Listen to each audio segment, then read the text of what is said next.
Good afternoon, everyone. Welcome back to another live stream of Terradome 3000, working on Dino-Defenders Extreme. We're going to be doing something a little bit different today, and I just realised that I've basically been rushing around behind the scenes. Let me just move this mic out of the way. I'm in a bit of a higgledy-piggledy setup here at the moment. Wait, I can lift this up. There we go. That's better. Now I can see the screen in front of me. Where are we looking? So I just still need to sort this out. So I'm going to be doing some watercolor today. But my problem is the camera that I'm using is at an angle. Like, you can see my crotch. Let's move that out of the way. Move. Where are we looking?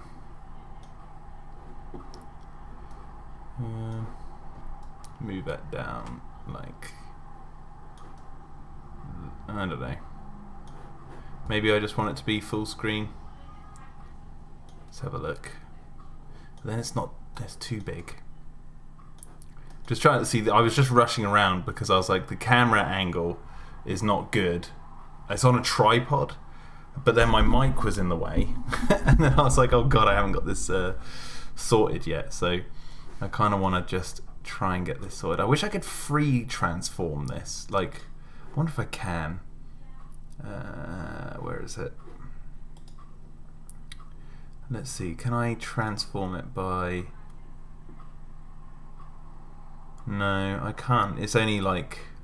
I want to angle it slightly. Or maybe I angle the picture instead. And then you got the paints here. That's kind of what I want to show as well. Alright, well, we'll just do it like this. Hopefully that's okay. Is there a filter on? What have we got? Sharpen. Is that too? That's too sharp, isn't it? Yeah, let's not worry about that. Color correction. See, it's too dark with that on. Let's take the brightness down a little bit.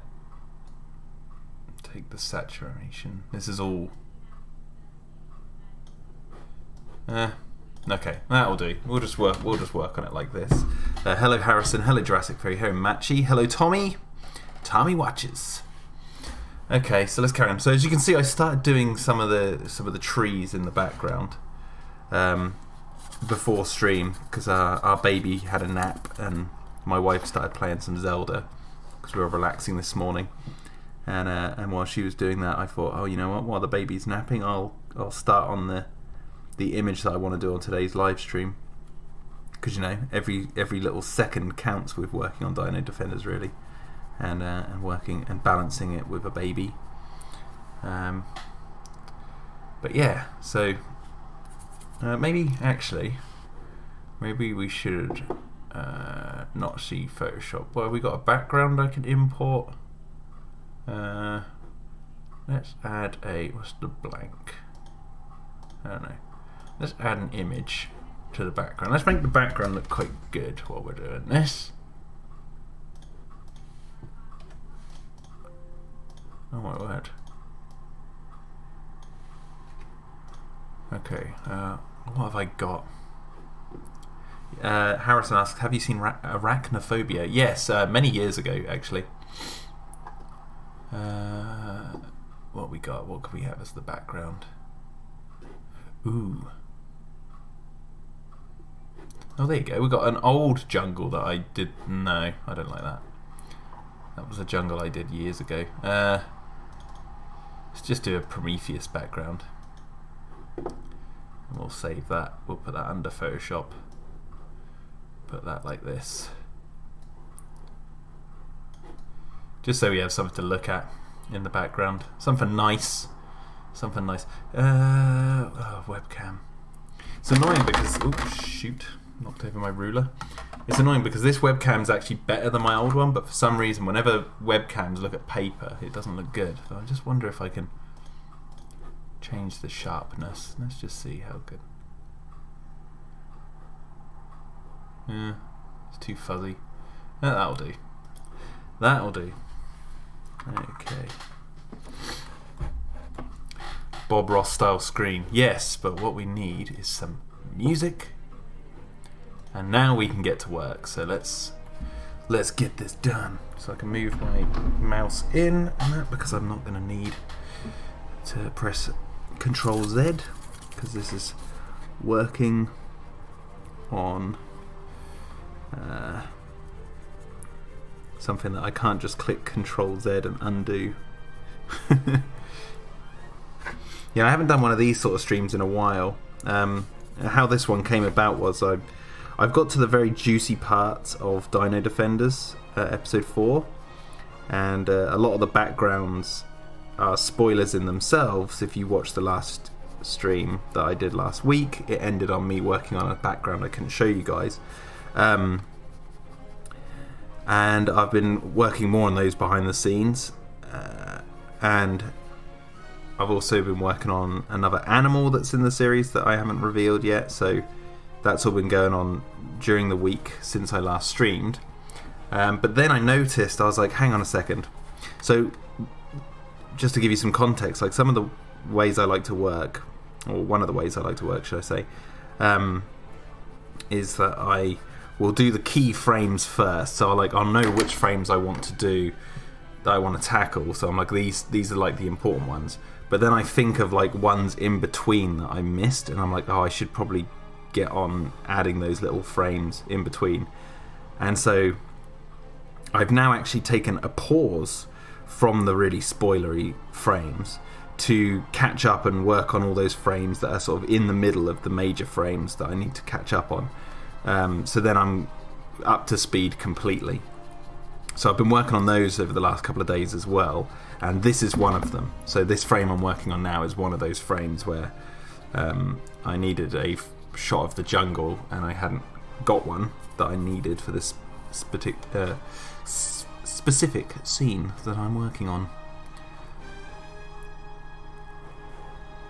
Matchy says, come on, no veteran stream watchers here?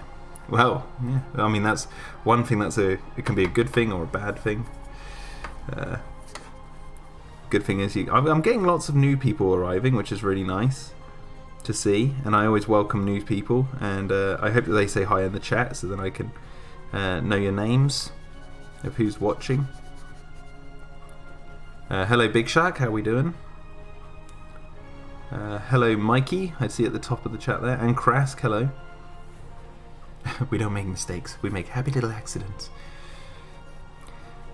Now with this background, what I like to do, because I edit the backgrounds in Photoshop, you know, I could add onto this a sense of depth with the background, painting it with the, you know, painting a lighter colour in the background for the trees in the distance and all that sort of stuff, and that is what I'm going to kind of try and do.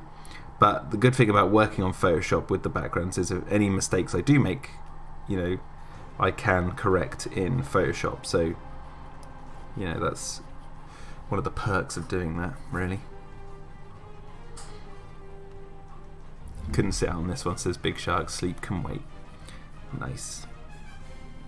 Yes, Big Shark, you'll be pleased to know that I designed and animated DR10, the animal DR10 this week. So that's been designed.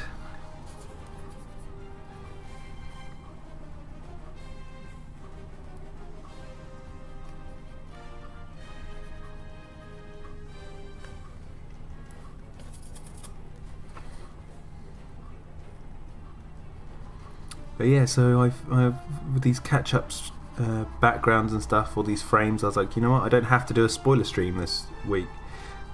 Because I do, as I keep saying, I do feel bad about doing those spoiler streams where you guys can't really see anything, but I am working on it behind the scenes. It seems a bit cheap, so whenever I get a chance to paint something that you guys can actually see what I'm working on is always good. Although this is a little bit blurry, it's not the best. I do need to get like a better camera, even though I've bought this one, which is like new.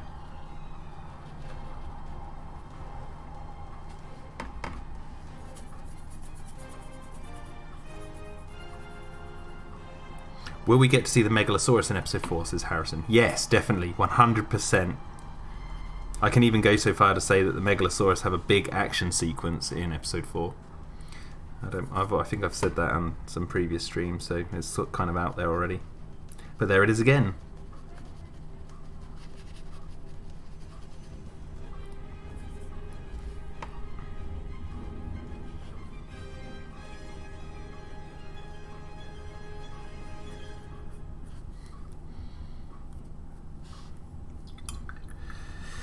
I want to just add some green, some light green.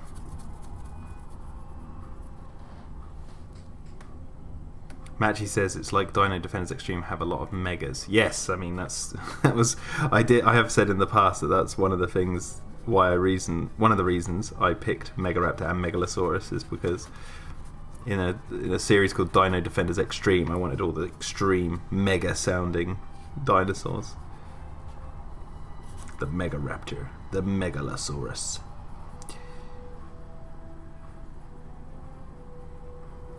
The more megs, the better. Megas, yes, exactly.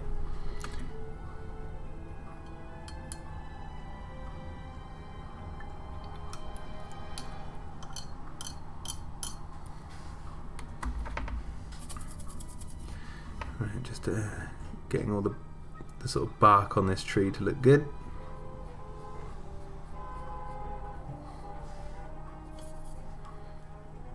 Someone beeping their horn outside.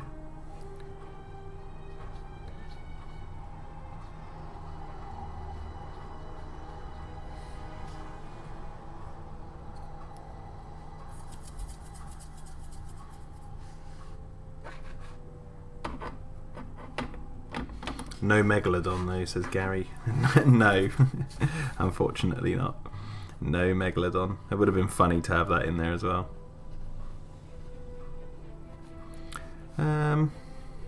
Oh yeah, there's a couple of other little bits of bark first.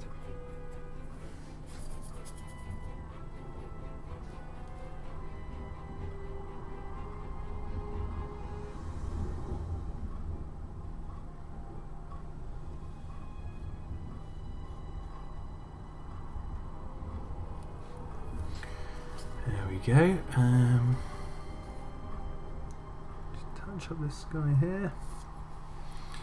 Perfect. Now we're going to have to introduce some purples.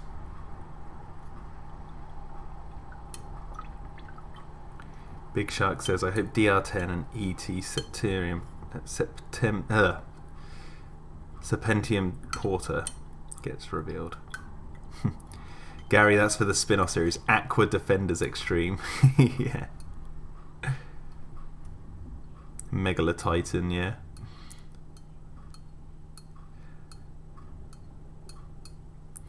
Right, I think I'm going to do the background. What's going on with the music? What's going on? Yes, videos pause. Keep playing the music. God damn, why do you do that? Autoplay. Is autoplay on or off? Can't tell because YouTube's a bum and it moves buttons around, so you can't tell where anything is anymore. So I need to do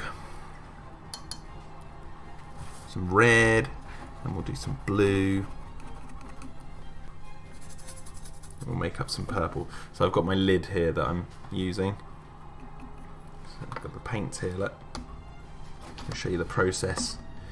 Get some red. Which looks, the red on this live stream looks way redder than it does in real life. Get some red. Maybe if I turn the lamp on, maybe that will help with the lighting. 1 second.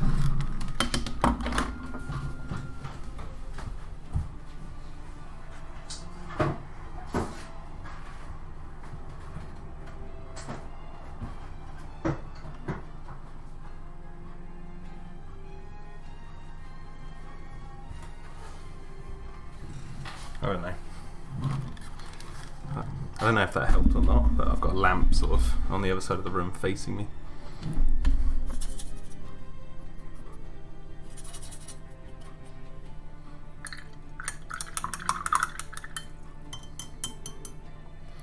Right, and now we'll add some of this dark blue.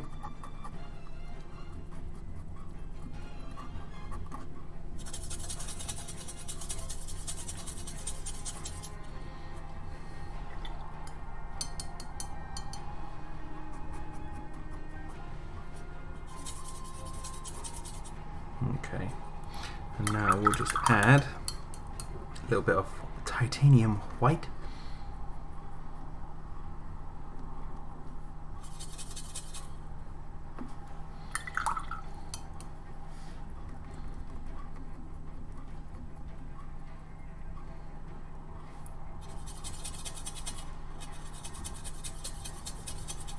Okay, so now we should do the background.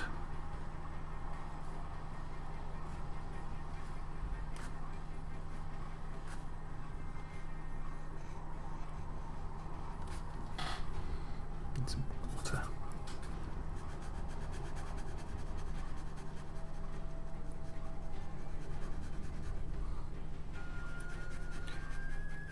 There we go.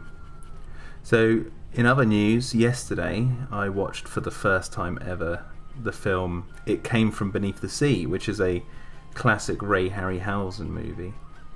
I'd never seen it before. It's one of the... It's like 20 Million Miles from Earth, I think, or To Earth. There's that one by Ray Harryhausen. That's another one I've never seen, which is on my watch list. But I bought It Came From Beneath the Sea on DVD, and I watched it yesterday. And it's alright. It's not like... It's no Beast from 20,000 Fathoms, which feels like he was perfecting this sort of similar idea with a better story to work from. But it was, you know, it was what it was. There was a fun, like, sort of meta moment in it where they're like, what do you think caused this thing to come to the surface? And then this lady scientist is like, hydrogen bombs. And then the army guy goes, like the army general's like, oh, whatever it is, you always blame the hydrogen bombs for the cause. And it's like, it's quite funny because in the 50s that is what a lot of B-movie monsters were born from. It's kind of self-aware in a moment. Hello, Loon. Luan. Yeah, it's the one with the giant octopus. It's like you see clips of it in films and stuff all the time. The one that comes to mind for me is like Godzilla 1998, where like those guys are looting a store, and you know, It Came From Beneath the Sea is playing on a TV. Where it should have been Beast from 20,000 Fathoms, really, in that movie, because that would have made more sense. But yeah, finally got around to seeing it, so yeah, it was enjoyable. It was enjoyable, and I will get around to watching the other ones. 20 Million Miles to Earth, I think that's what it's called. Hello, David. He says the man with 100,000 questions is here.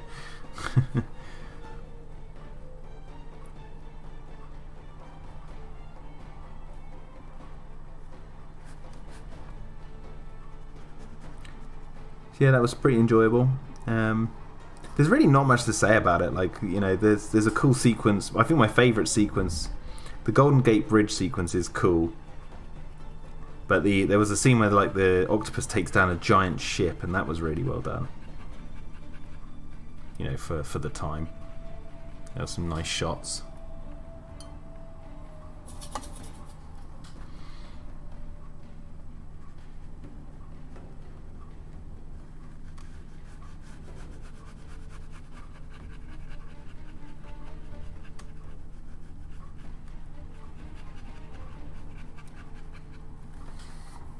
Me and my wife also watched this film the other night called Next with Nicolas Cage, which was absolutely terrible, but in a good way. Like, we were laughing our heads off at it. And that's a film about a man who can see 2 minutes into the future, who is asked by the American like FBI to help them with the search for this stolen nuclear warhead. It's just awful, but it's so funny. And his powers make absolutely no sense in it. Like, they just seem to be making up his powers as they go along. Like, first it's 2 minutes, and then he can do God knows all sorts with it.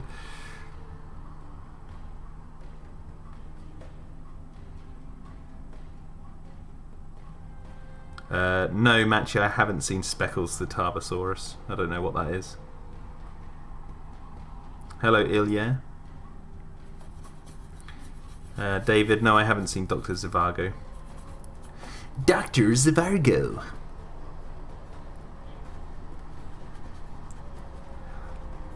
I have got a video idea, which I want to make in the coming weeks. I'll sit down and make it. It's called my top 20. This is a running title, by the way. My top 20 favourite movies that doesn't feature Jurassic Park, Alien, Godzilla, King Kong. Like, it doesn't feature those monster movies, which I talk about all the time. So I'm going to make a top 20 favourite movies list. I don't know if it's going to be in any particular order because the films on it are so different to each other at times, so it's very hard to compare. You know, one is good for one reason, one is good for another. So it might just be like just 20 films that I find that are my personal favourite movies. Give you guys a look into like my taste a little bit more. One of which we talked about a lot last week, so on last week's stream. Ooh, I missed a little bit of bark. Let me see if I can get that quickly before I forget.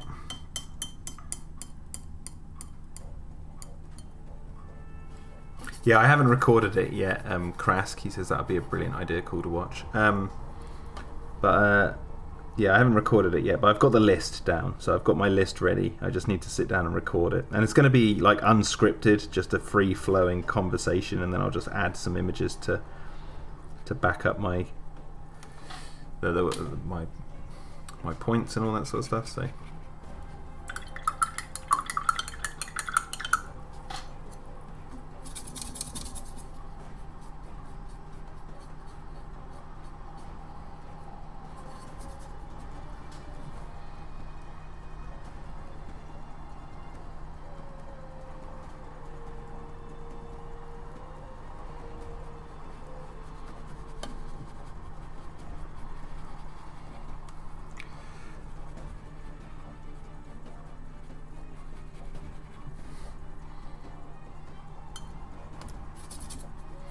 Have you seen Primeval, Jack?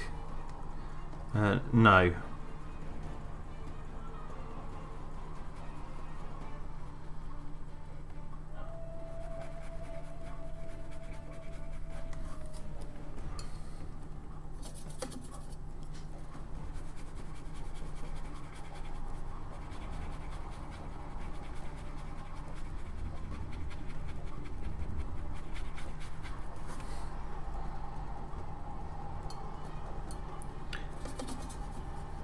I'm going to try and blend the purple with some blue, I think, because I want to get this forest to look, or this jungle to look dark.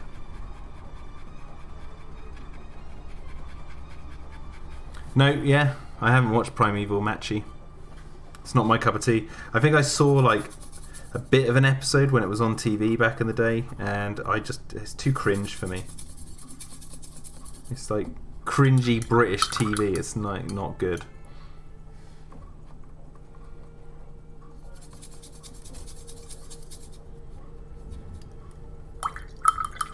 I know there's like a huge fan base for it, but it's not my cup of tea.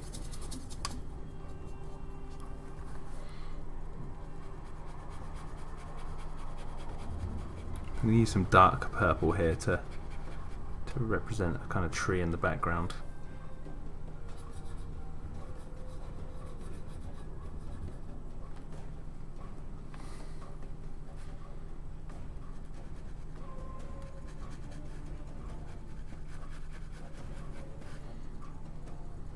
There we go.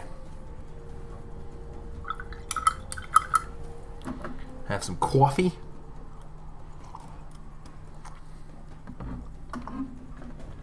Gotta have your coffee.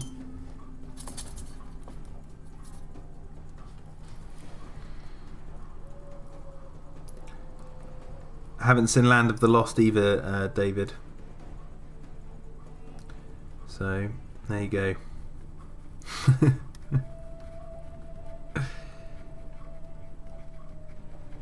I'm going to be such a disappointment. Hello, Tommy Watchers. Jack, did you watch Breaking Bad? I recently watched El Camino on Netflix. I watched Breaking Bad when it was all finished. It was before Better Call Saul came out. It was like, well, it might have been coming out. I can't remember the timing, but like I didn't watch any of that. But I watched Breaking Bad, and I thought it was good. Like I got to season 3 and the 3rd season, and I like nearly gave up because I was like, this show is just so depressing. And each episode I'm leaving it going, ugh, like I don't feel good. It's like just a miserable show. I gave up. I almost gave up on it. And then I pushed through, and I watched seasons 4 and 5. And admittedly, seasons 4 and 5 were really good. But it wasn't like, I didn't get the bug. I didn't get what was so amazing about it. Like the acting obviously was really good. But I don't know, I wasn't really overly thrilled by the story or anything.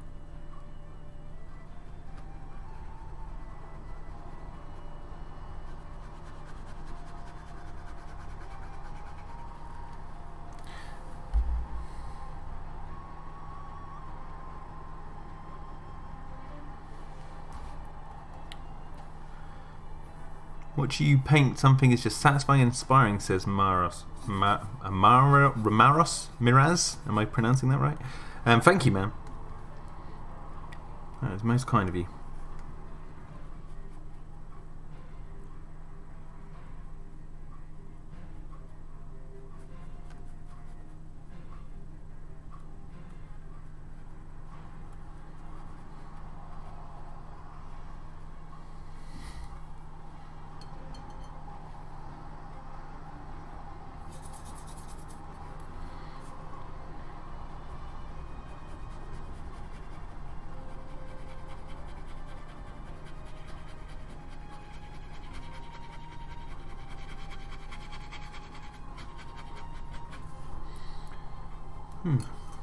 Okay, keep going with this.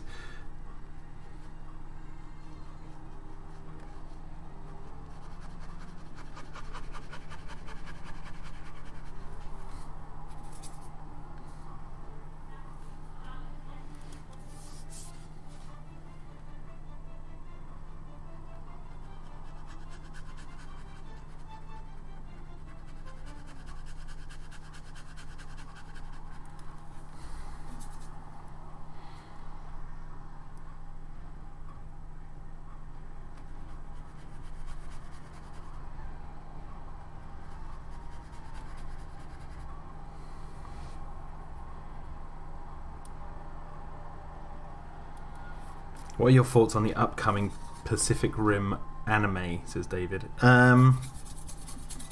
If it's like the Godzilla anime, I'll enjoy it. And I know that's like controversial to say because the Godzilla anime, like everyone seems to hate it. But I actually really enjoyed it. It's probably because I don't watch a lot of anime. But, I'll admit that because I don't really watch a lot of it. So if there's like a taste, a standard, it's like I'm a bit of naive to it, but for what it's worth, I enjoyed the Godzilla anime, so if it's anything like that, then okay, cool, I'm game. If it's anything like Pacific Rim Uprising, I'm like, nah, don't care. Pacific Rim Uprising was so bad. So now we're just gonna like sort of do a little bit of purple like this, just scoot a little bit of purple like that, and now we're going to get some blue. We're going to mix more blue in with the purple. Get some more water actually. More blue in the purple. No, a little bit more. Come on, let's get some more, and a little bit more purple. Let's get a bit more blue in the purple. Come on, there we go. Let's get in there. There we go. I can show you now. There we go. So it's like a darker, bluey purple. Now we're just going to go. Oh god, that's still wet. Don't want to lean on that and smudge it.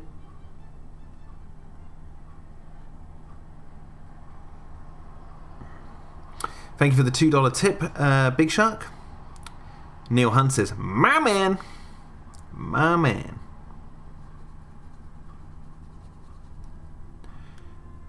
Jack, have you watched Unbreakable? Asked Celia. Yeah. I've watched Unbreakable, Split, and Glass, and I enjoyed them. Glass, the only bit of Glass I really didn't like was the very, very end. I thought it kind of undermined. It was a bit crap. But no, Unbreakable's a great movie. Like, just as a standalone movie, is really good.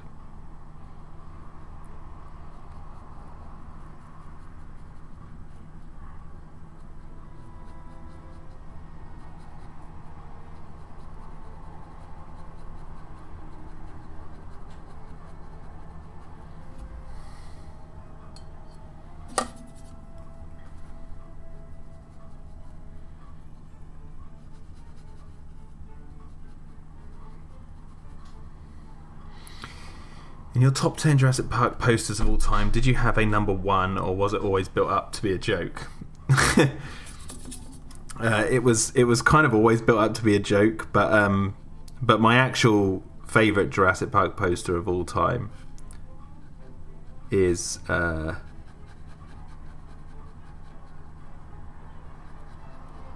don't know. I used to say like it was the Jurassic Park 3 size comparison chart, because I just thought that was really cool. But then, you know, I've been my bias, because I got gifted the Mark Englert one for my work on Masrani Global, and seeing that in person is really nice. But then the classic logo poster, I don't know. I don't really know if I have a number one. It's like, yeah. But yeah, I definitely designed that video to always be a joke. Hello, Titan. He says, hey, sorry I'm late. I'm glad you got Clayton to watch Primal. Yes, we recorded 2 more. Basically, we're up to episode 7 now of 10. Or no, episode 6 of 10, sorry. And I'm going to be editing him watching episode 2 this coming week. And then he should have that up hopefully soon.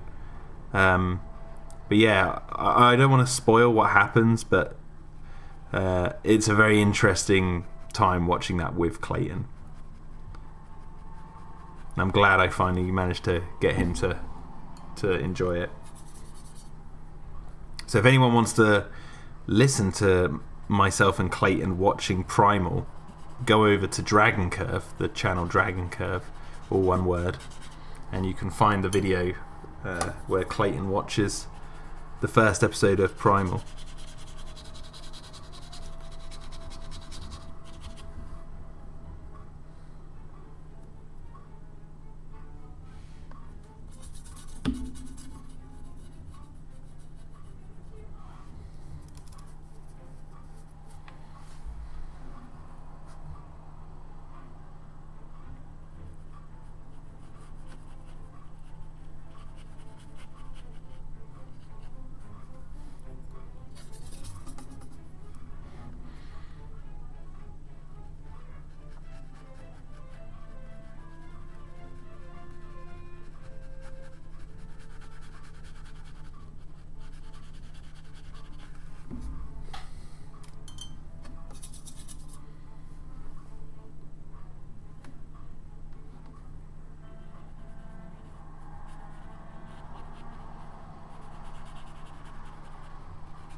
What kind of paper do you use? Is it just regular paper or some hard paper?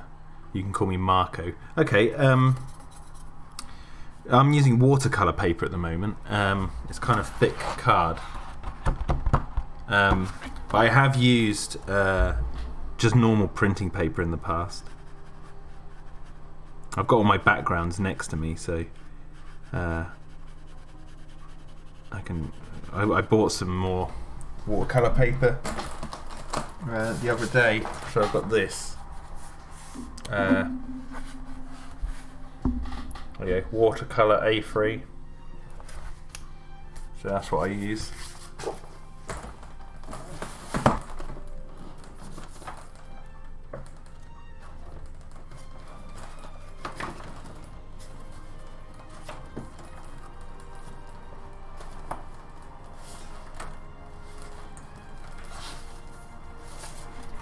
But then you've got like examples like this, which was from episode 1, which is just on normal printing paper. So that was a background for episode 1 I did.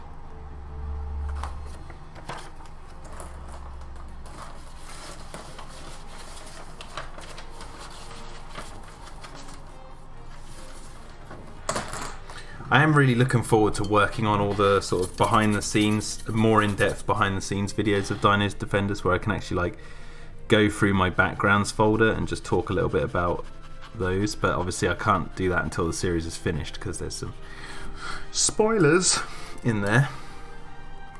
So now we're going to get the dark blue. And we're going to mix the dark blue in with the remaining purple we have left here. Hello, Never Not So Clever This. He says, good morning, everyone. Ooh, I forgot this was a landscape stream. Yes, it is. Yes.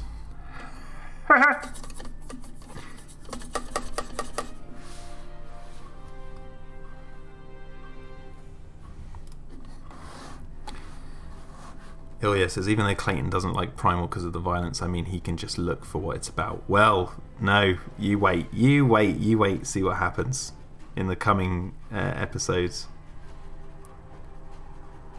Something happens to our dear Clayton that I'm very happy with. So I'm just going to add some blue here.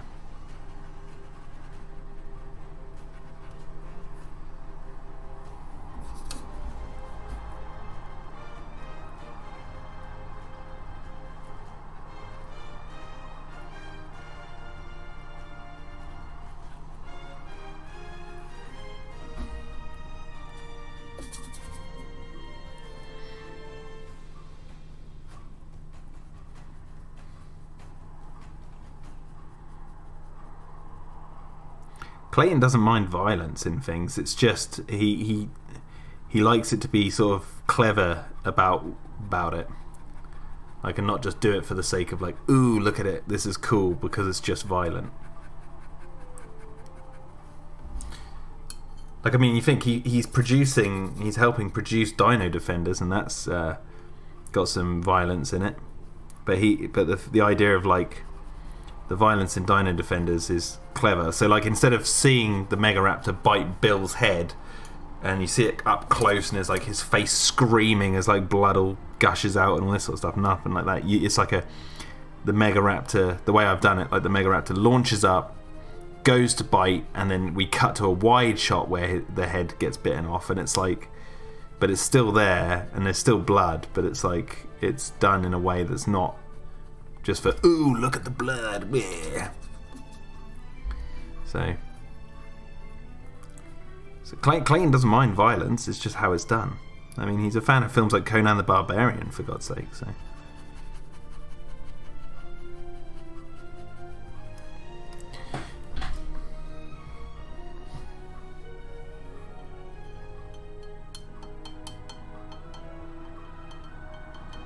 what's your favourite Universal horror classic? Asked Tommy Watchers.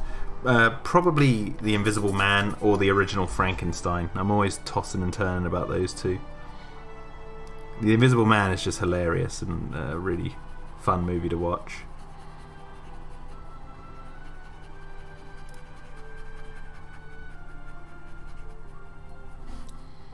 Because Mia said Cornelius has a nocturnal hunting streak, I'm guessing we'll see him by the time the sun goes down in episode 4, says Gary. I don't know if you will see Cornelius in episode 4. You'll definitely see him in episode 5, but I don't know if you'll see him in episode 4. Maybe, I don't know. It's just when I get to the scenes at the Petri dish again, it's like, who knows, I might have a little shot of him or something, but I can't make promises. But I have no plans to show him in episode 4. Hello, Jurassic Unicast. How are we doing? So let's Matchy says, Jack, you should actually do 4 Megaraptors. Raptor Red, Indoraptor from Final Continent, Blue Raptors that swears. I don't know. Tyler says, I mean, Primal is inspired by Conan the Barbarian. Oh yes, yes it is. Trust me, I think you guys are going to like listening to Clayton's thoughts as we go through the series.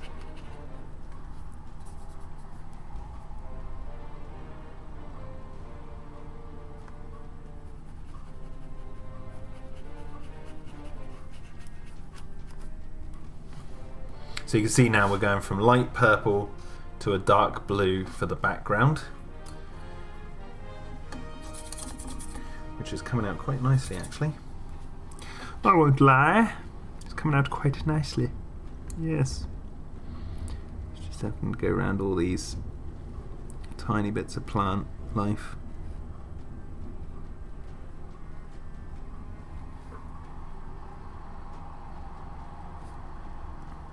No, Machi, he says it would be good if the Megaraptor is called Rick. No, I refuse to name them aside from Cornelius.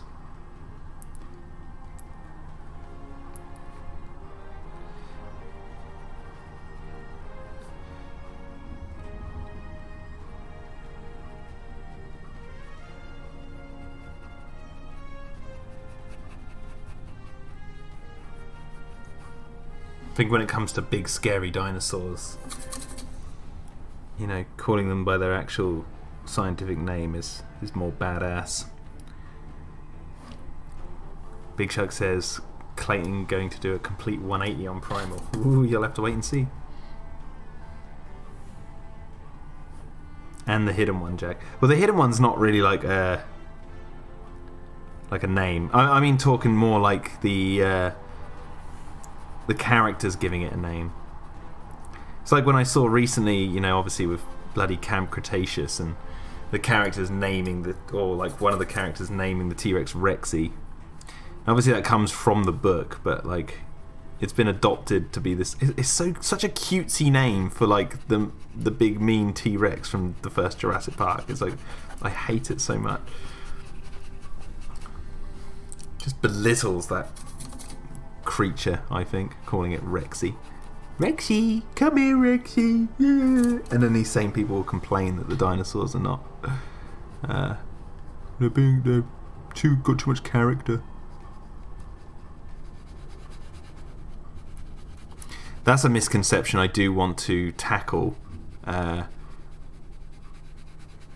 mean, maybe today, but like I need to actually do like a proper video on it because it's a big it goes into a lot of detail, but it's kind of a what's the word I'm looking for? It's like a dual misconception. Like there's dueling misconceptions. But the misconception of the dinosaurs being characters in Jurassic Park, in the movies or in Jurassic World, mixed with the idea of the dinosaurs' behaviour. Like them behaving like heroes or whatever. It's like there's a misconception that I really want to tackle.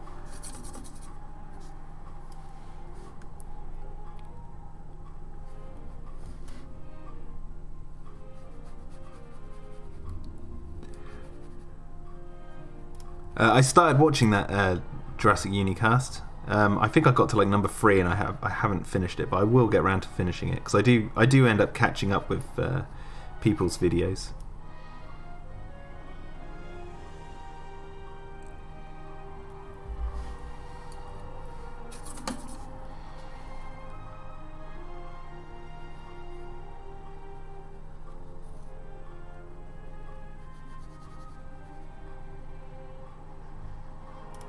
Tommy Watchers asked, Jack, have you seen Bad Taste by Peter Jackson? Yes, I saw it once years ago. It's an insane movie. I remember not really liking it as much as like Brain Dead, but it was just insane. And even then, now I don't even think I could stomach watching Brain Dead. Like those kinds of movies, I'm not really into them anymore. I used to be.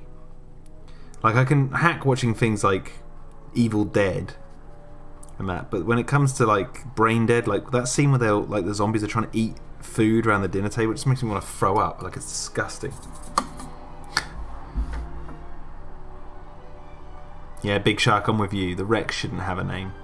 Yeah, it's the Tyrannosaur. It's the T-Rex. It's the Tyrannosaurus Rex. Like that's its name. Like, Muldoon calling it Rexy in the book was just meant to be like him being like, Rexy over there. Like, he's belittling the T-Rex by giving it a cutesy name. But then everyone seems to have adopted it. I guess because it's like a short-term, like, shortcut, because like there's so many T-Rexes in the series. It's like, which T-Rex are you actually talking about? So if you say Rexy, you know you're talking about the one from the first film of Jurassic World. But if the conversation is talking about Jurassic World and you say the T-Rex, then we all know which bloody animal we're talking about here.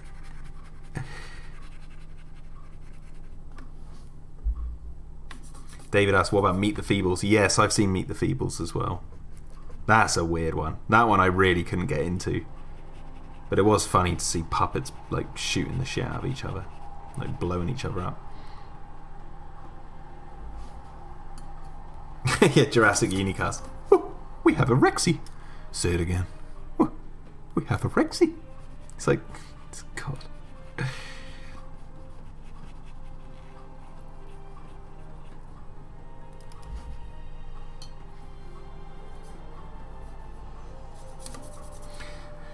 Titan of Serpent says, I didn't really think of it as them actually naming her Rexy. I thought of it more of as a passing nickname of sorts. It is a passing nickname, but I'm sort of talking about the fandom. Like, the fandom adopting Rexy as the name. Like, the fandom don't call it as a passing nickname. They actually call it Rexy. So, and to me, that's just so weird, because growing up in the 90s, that T-Rex was like the coolest thing on the planet. And I never thought of it having a cute name that you would name a puppy, like a dog. Like that. I don't know, it's kind of off-putting to me. So that's why I won't call it Rexy. I refuse! I will call it the Tyrannosaur. The T-Rex. The Tyrannosaurus Rex.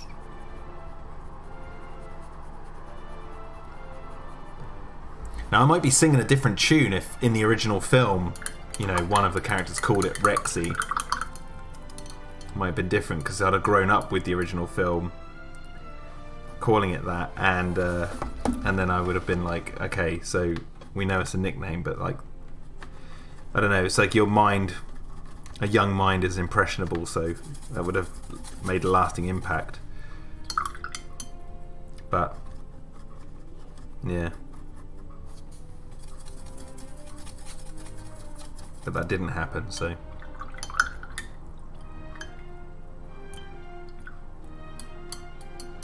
Yeah, Big Shark, exactly. At least with Blue, her name is Blue. Well, yeah, like they specifically named them in the film, so I accept it. It's also Blue, Charlie, Delta, and Echo. That's like military. Well, it's not really military shortcuts for names, but you get what I mean. Jurassic Unicast says, yeah, Rexy being spoken by Muldoon in the novel was more of a personal statement from Muldoon as like a sarcastic name, like old Bronto over there. Yeah, exactly, perfect way of summing it up, yeah. That's what I mean. That's why, like, I don't care about it in the book, because that's all it was. Like, it wasn't, it was like a throwaway line. But that one name, that one little bit of dialogue in the book has just blown up to the point where, like, that's now in the fandom. For the majority of the fandom, it's like, that is what everyone calls it, and I'm just like, oh, it's so cringe.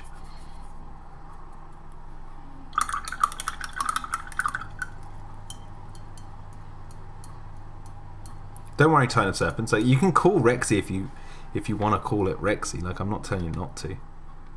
I'm just saying I don't. Ain't my jam. Ain't my cup of tea. Speaking of cup of tea, I've got a cup of tea and a coffee in front of me. Got a big old one here. Mm-mm-mm.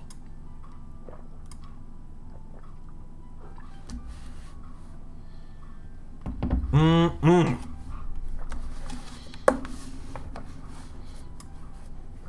Now I'm going to angle this a little bit more because I'm going to be doing the forest floor. And I need to... This is going to be quite messy because it's meant to be...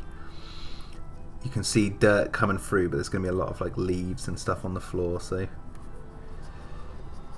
Going to be a bit all over the place, really.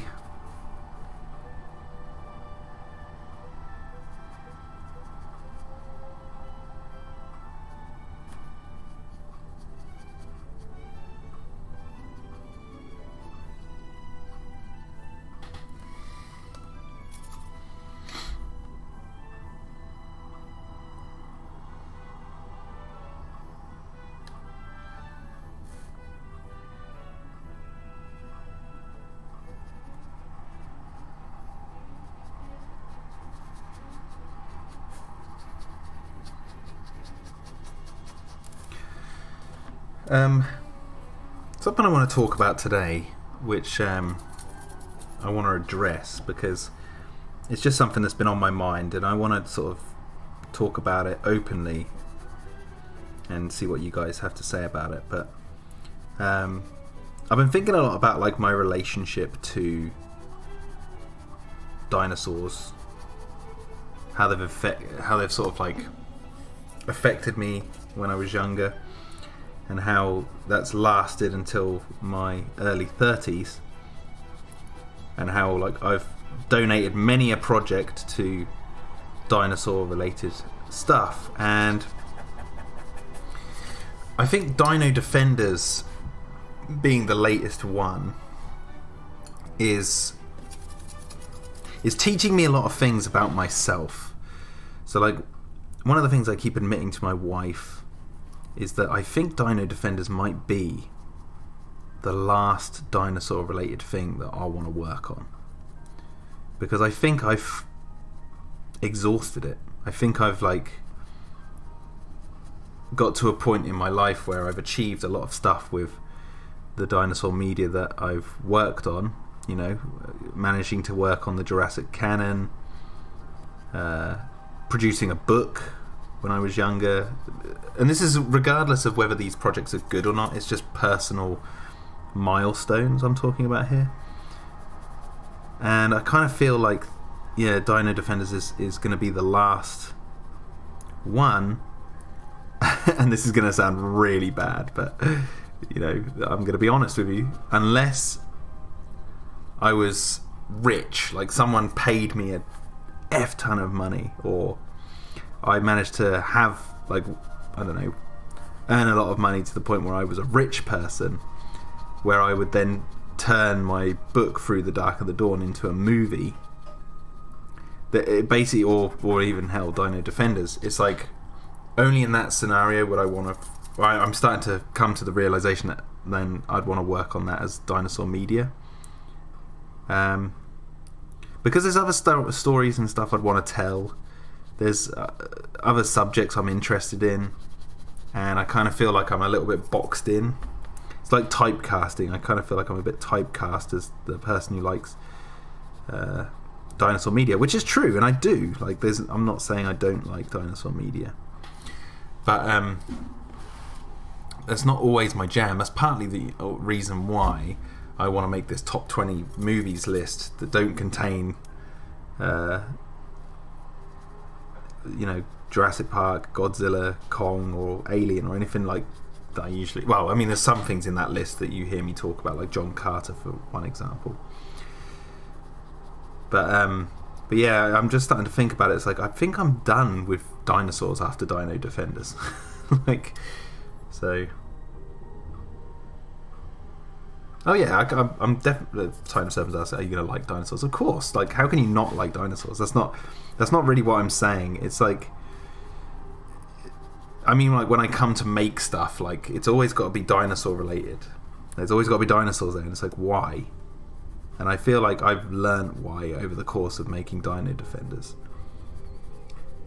And it's because they represent the past, and it's not just the literal past of the Earth, it's my own personal past. It reminds me of my childhood. It reminds me of the unknown, like not knowing what happened in the past and all that sort of stuff. And it's like coming to that realization means that like I can focus on the future, and I'm like, okay, now the future is something that I'm interested in. And especially since becoming a dad,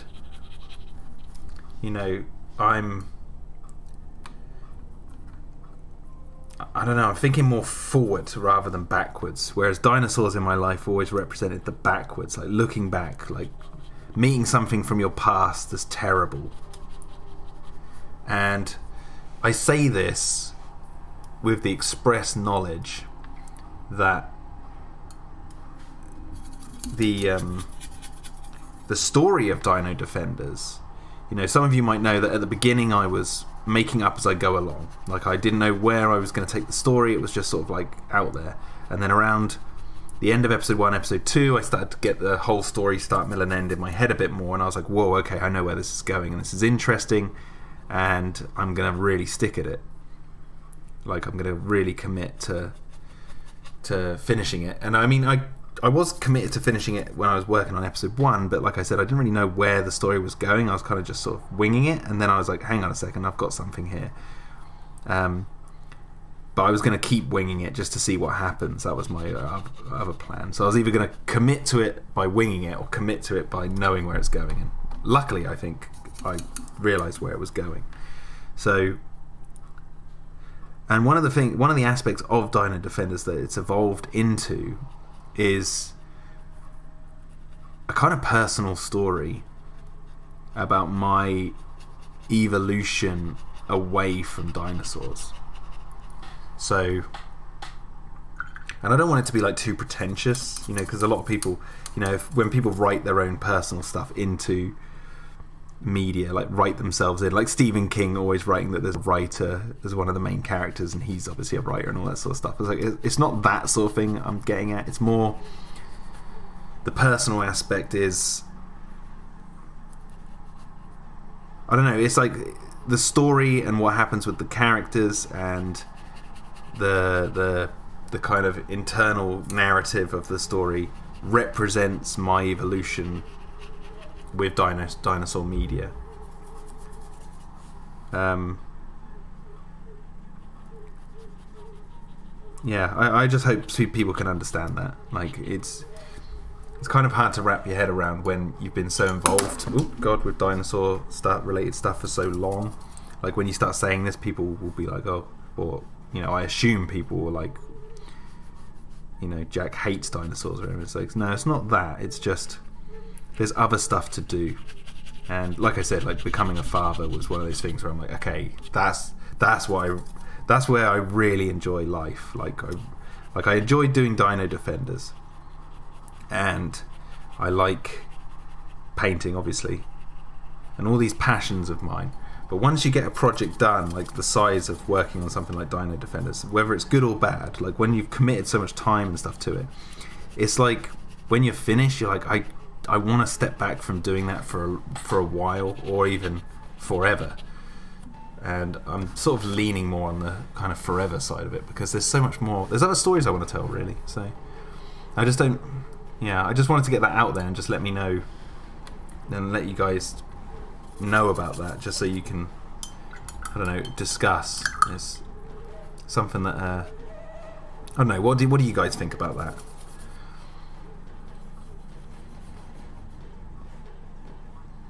Loon says, Jack, I have a question for you. A few years ago, some people found a behind-the-scenes photo. Oops, excuse me. In this photo, we see something like Maisie Lockwood, 1983-2008. Can you answer if this is true or fake? I have no idea. Sorry about that.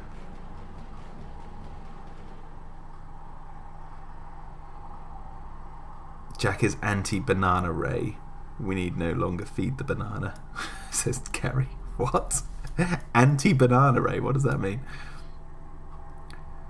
Mikey says, what other topics would you like to explore? I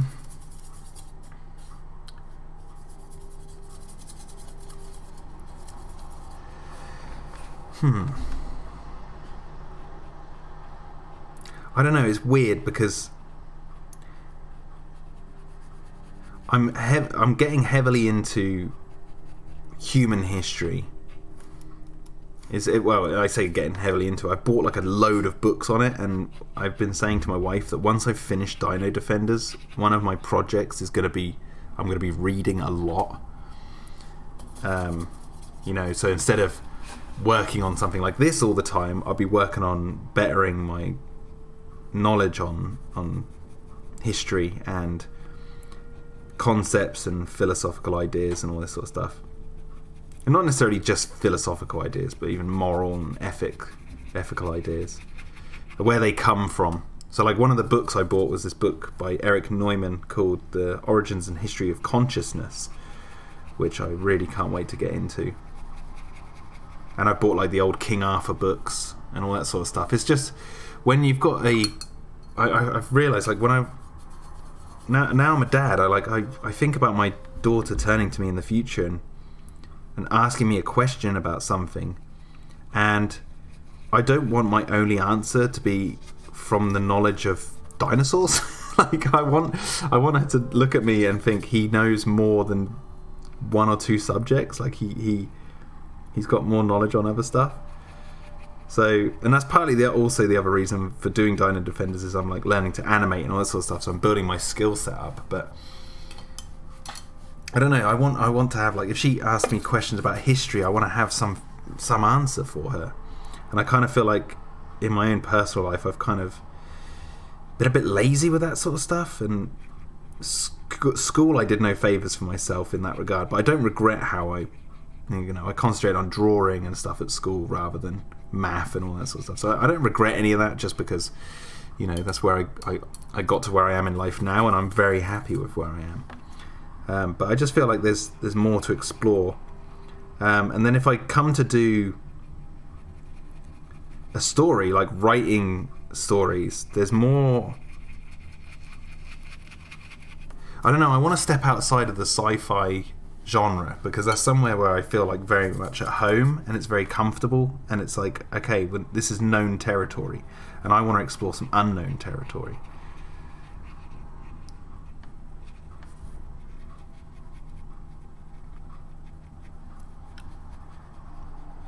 But that's if I actually want to write any more projects. Like I said, like if I've got it as a job, like if my job is like a project, even if it deals with dinosaurs, of course, that's my job. That's what I do. So I don't mind. But I'm just talking about my own personal endeavours. And Dino-Defenders is a personal endeavour, even though I have the Patreon for it and stuff. So it's just interesting to think about what other places of topics I could explore if I went, okay, move away from what you know and move into some territory that you don't know. Like, explore. That's fun, right?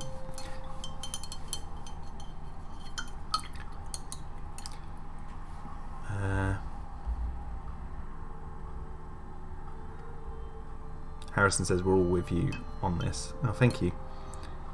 Glad you feel comfortable telling us this, says Crass. Big Shug says, I have a feeling DDX will have a good send-off. Been waiting 4 years for it. Be satisfied when it ends. Yeah, and it's like, I want there's like a final shot in Dino-Defenders that I want, and it's like a kind of representation of where I am in life, but also it plays into like the characters and stuff. So hopefully it won't feel too pretentious, like I said. Hopefully. I don't know. But I've noticed, and I didn't really know this that long ago, but like I didn't realise how much of my own personal experience in life was bleeding over into the story of Dino-Defenders. Like I didn't realise that I was basically holding a mirror up to myself with this series, and this is all kind of hard to grasp, I guess, for you guys, because at the moment you haven't seen what's going to happen in the next 2 episodes. So it's like it's kind of a out of left field concept, but yeah.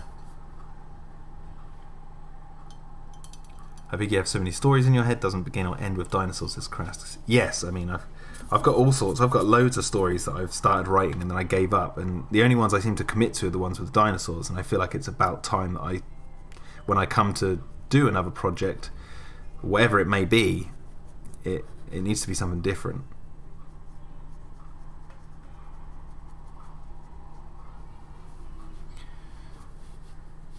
Never Not So Clever that says, I think your journey sounds rather Crichton-esque, not to play to favourites. It sounds like you're a contemplative man in search of a better you to tell better stories.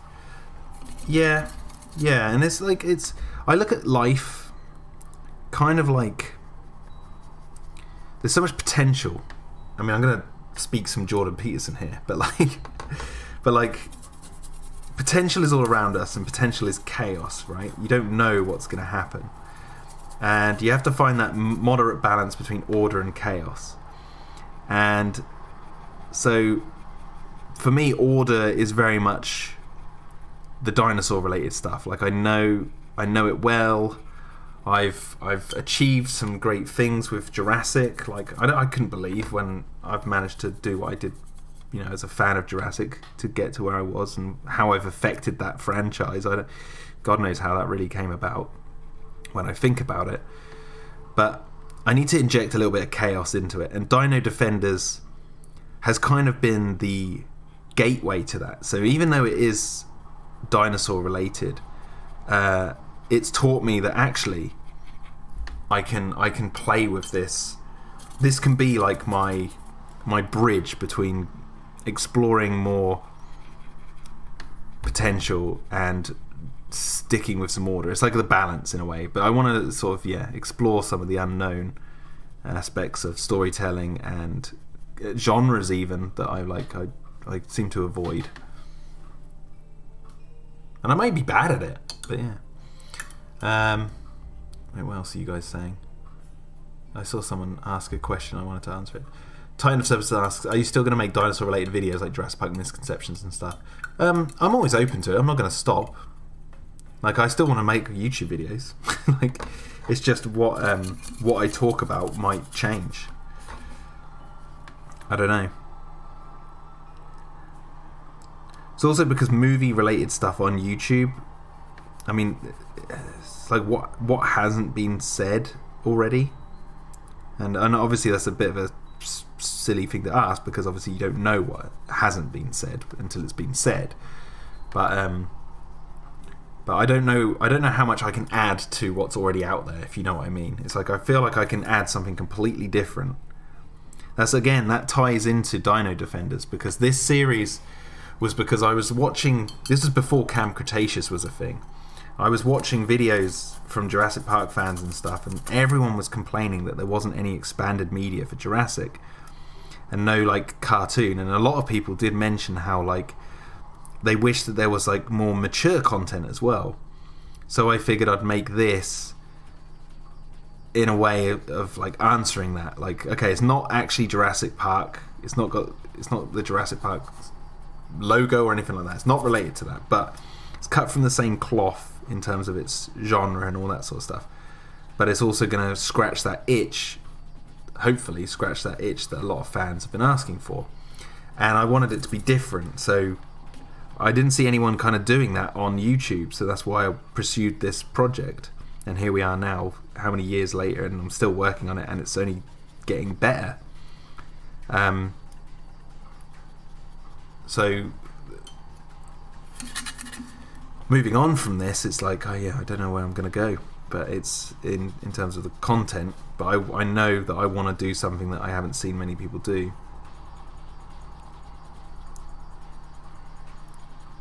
But we'll see. I mean, YouTube's an ever evolving thing, so who knows where it will go.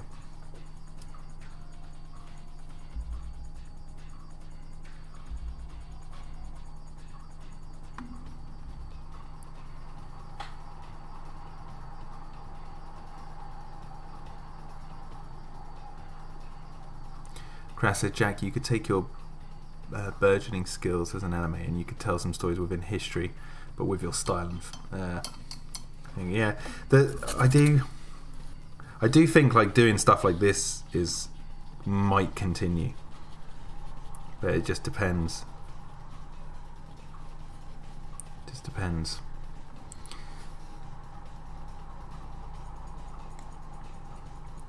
Gary asks, once you're done, would you consider selling Dino-Defenders Extreme to a streaming service or anime development team?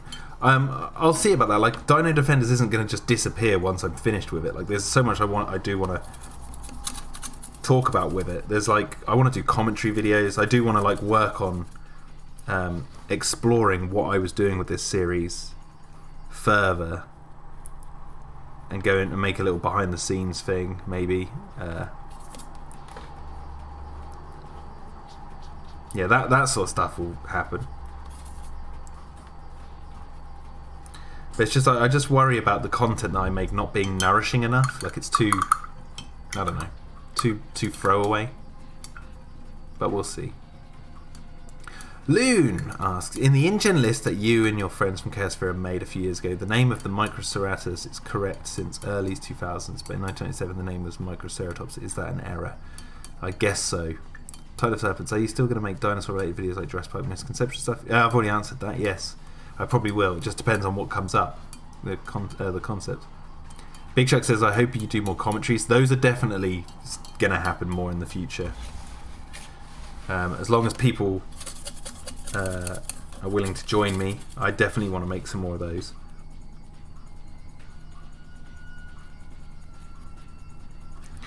Yeah, it's a lot of... We're in a time period of my life right now where we've got the baby, she's new, she's turning our whole world upside down for the better, and it's... I'm just going to change this music. What the hell's going on with this music? It sounds sinister. Bugger off. And we're getting used to like her sleeping patterns and all that sort of stuff. So that's why like a lot of the content is now currently just predominantly streaming. I will get back to making other videos once we're settled in more with the little one. They might happen more when my wife goes back to work and I work from home a little bit more. Might happen. But you know, for now, like me and Clayton are meeting up to watch these Primal each Friday. So maybe when they're done, maybe we were talking about this the other night. Like maybe Fridays we do something together and see what happens with that. But we'll see as we go forward.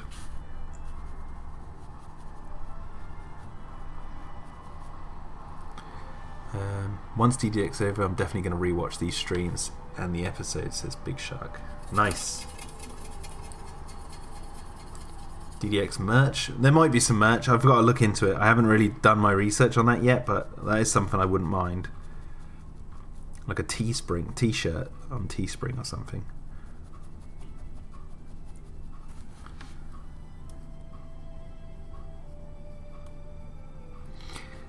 Marco asks, are you thinking about releasing Dino-Defenders as a physical comic? I'd definitely be interested. No. Only because,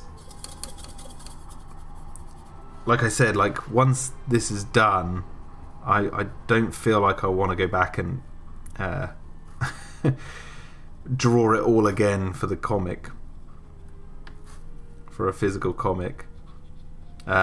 Although I might see about releasing Dino-Defenders on some sort of DVD or Blu-ray if that's possible. That'd be like something I'd like to do.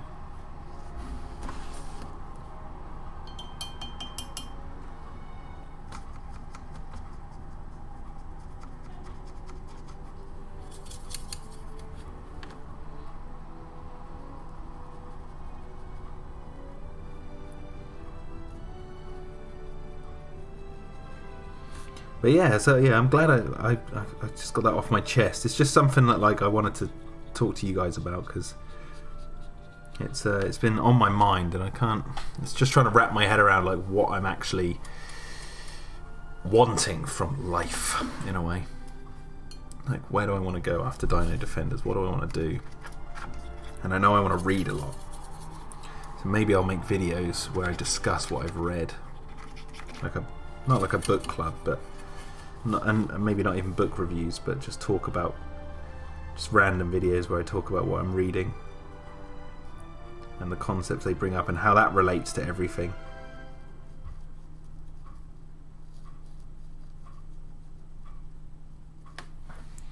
So we're doing the forest floor here.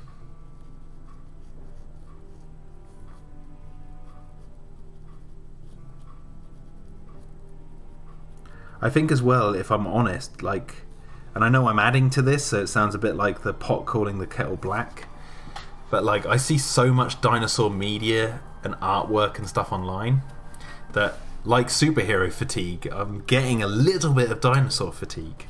And it's not, like I said, it's not like I hate dinosaurs or anything, or I'm not liking them. I love them, they're fun. But when you're surrounded by them all day, every day, and everyone's posting about them all the time and stuff like that, because you're in the circles, like I'm following all Jurassic Park fan accounts, all that sort of stuff. Like when you're following all that, it gets a bit like, okay, I kind of want to just step away and go look at something else, but I don't know who would be interested in that, and that's the worry. It's like, but then part of me is like, oh, why do I care? Why don't I just do it and see what people, and just see what happens, because that's the fun, right?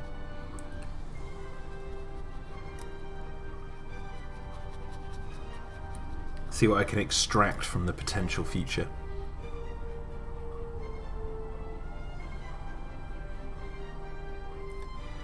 Krask says, I know you've got a ton on your plate, but any chance the gaming streams might return as well, considering you got those PS2 games? Oh, 100%. I love playing those like old games, and yes, 100% those are coming back. I feel like though you might be waiting a little while because of the current setup my wife have in our apartment.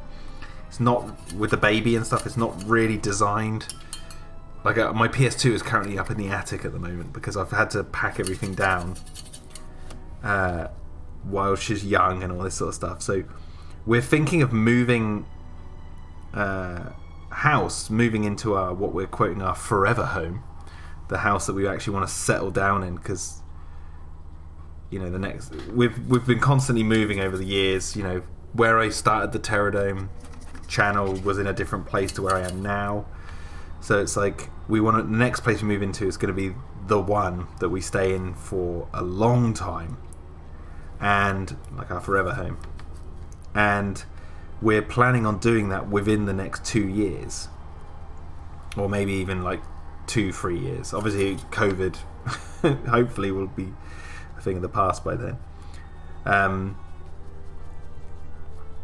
And once that happens, one of the things we're actually looking for is for me to have an office, or for Emma to have, well, like a dual office, so she can work in there when she's working, and I do my Terradome stuff in there. And I want to have a separate TV setup with all my gaming stuff. So I will definitely, like I said, it's going to be a while yet, but like I will definitely get back to doing those, because I love who doesn't like playing video games on live stream? It's fun. It's just goofy. And I know they don't get a lot of views, but like videos that I make where I'm playing things like Polar Express, or the Treasure Planet live streams, or the Mickey Mouse PlayStation 1, there's something about those that I really get a kick out of, and I can't even begin to describe what it is. I just find them really funny. To play these old kids games that no one plays anymore, and to be like frustrated by them and challenged by them, I don't know, it makes me laugh, and I really enjoy playing them. Speaking of which, I got another one for Christmas. I'll just show you now. A friend of mine called Charlie got me this: Tim Burton's The Nightmare Before Christmas, Oogie's Revenge. It's like, okay, I want to play this, but it's gonna have to be in the future. So I've got all my PS2 games here. Yeah, Hulk is definitely one I want to play in the future. Indiana Jones, The Emperor's Tomb. Look at that. Look at that cover. Doesn't that look cool? Warpath. I'll probably play some more of that. But like, yeah, it's just a waiting game. Harrison says, I only just got back into dinos because of Star Wars fatigue. Well, there you go.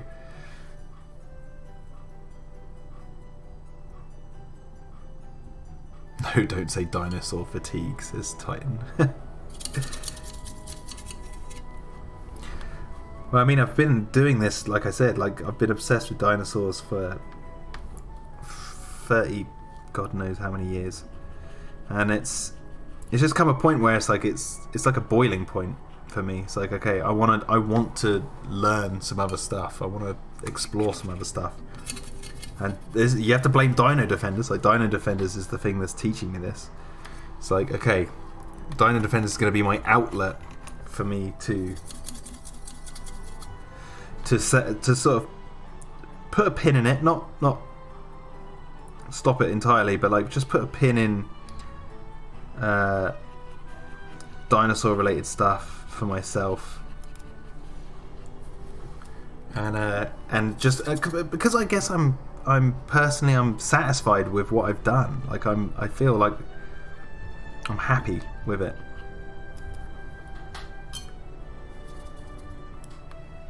Just take a little bit of a break from it, so then I can like reassess, and then maybe I'll come back to it one day and be like, okay, I've got so much more to say. But for now, it's like, yeah.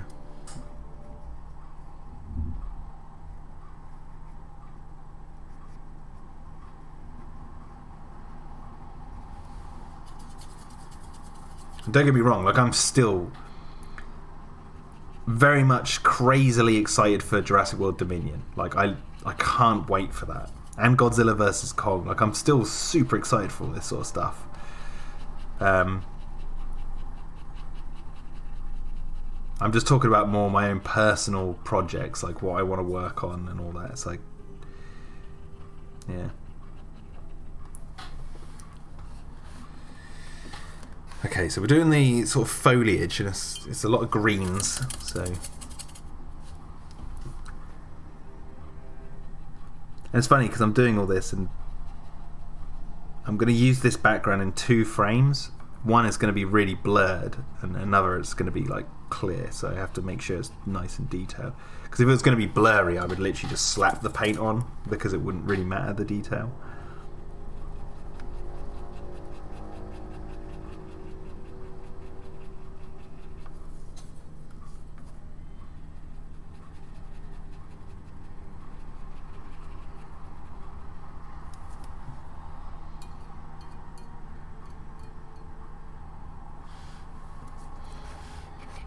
Big Shark says, in the future I hope DDX develops a cult following. It just needs that little push, you know.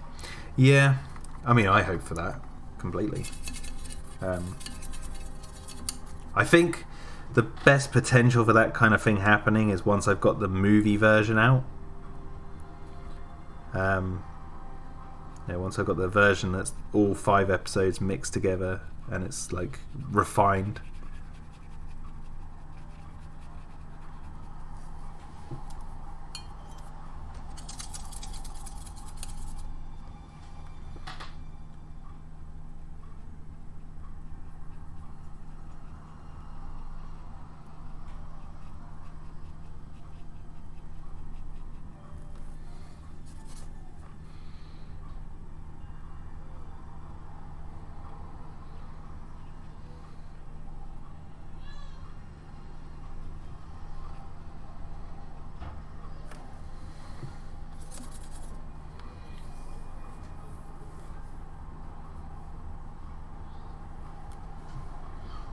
Monica says, I've only turned into a couple of these live streams and you guys already seem like a cool little cult following.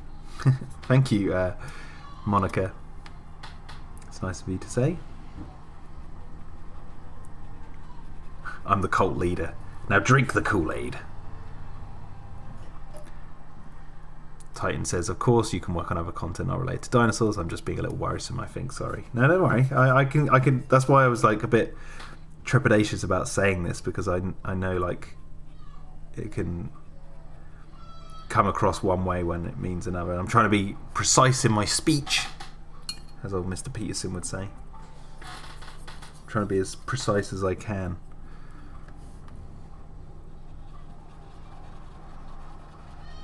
But yeah, it'd be interesting to see what you guys think once Dino-Defenders is finished, and after knowing this information, like what you think about how the story develops.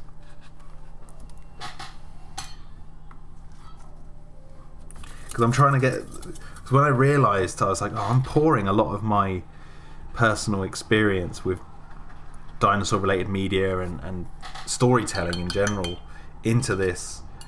I'm worried that it was like becoming a bit propagandist, like there was a bit like propaganda, as in like I'm trying to send a particular message, and I was like, I need to avoid that. Like I don't want that to happen to it. I want it to feel like a natural story, but I didn't want people to think that like, oh, it's Jack's just trying to tell us a particular message and then it ruins the story. So I'm glad I sort of caught it where I did, and I was like, okay, well, it is kind of a reflection of where I am in life. Like a good example of this is like Through the Dark and the Dawn, the book I wrote when I was in my early 20s. Definitely reads like someone from that era. Or like that age range. Whereas this Dino-Defenders, I guess, is like the next one. It's like the next step. And obviously the Silver Lion, no one's read that because it's like unavailable.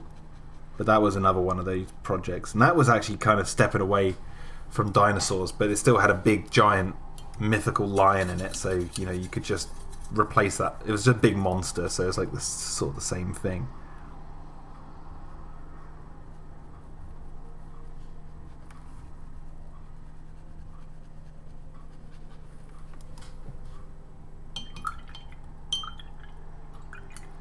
Big Shark says, lovely chatting with you all. I have to head to bed. I don't know if I'll probably sleep watching this. After watching this. So thanks, man. Thank you very much. And cheers for the tip. And have a good night. Where are we looking now? Let's add some more green. And we'll add some... Harrison says he's got to go as well. Got to go to bed. Good night, Harrison. Thank you for popping by.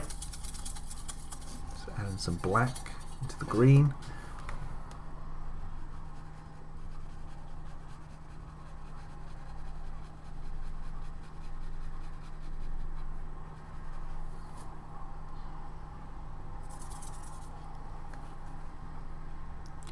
Yeah, I don't know how I'd want to release the Silver Lion.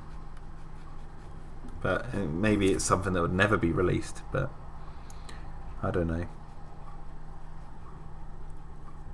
I don't know if that was... I don't know. Maybe there's a way of doing it, but we'll see.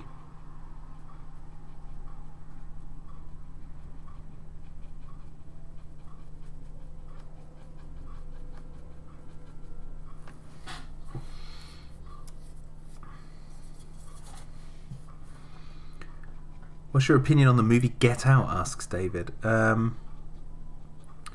It's good. Good movie.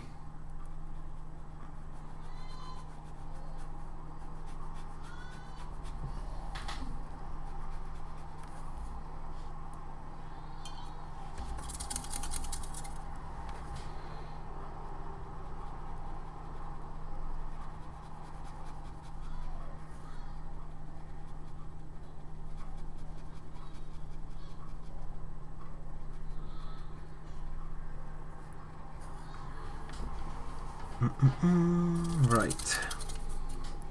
Let's add some more here.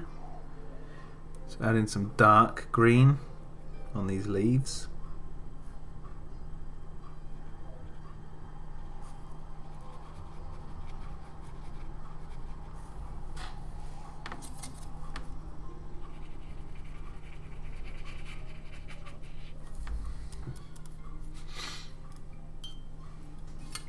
Need to add some more black.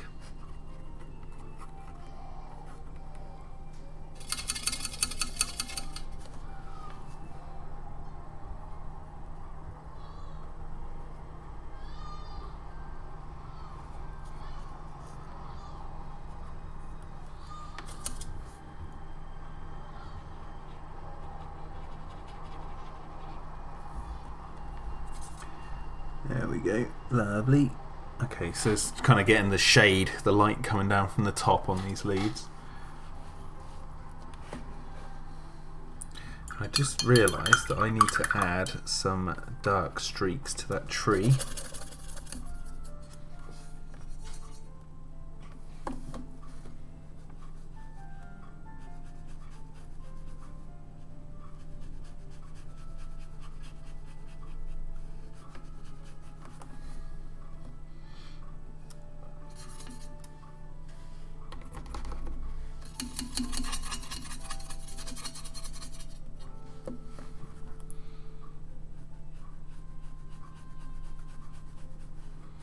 What do I think about the Fly movies? Asked David. Fly 1, Jeff Goldblum, probably his best performance. Really good movie. Fly 2, it's not very good.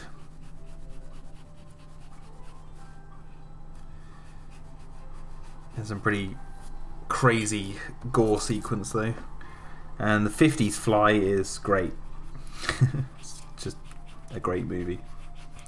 Not like game changing or anything, but a fun watch.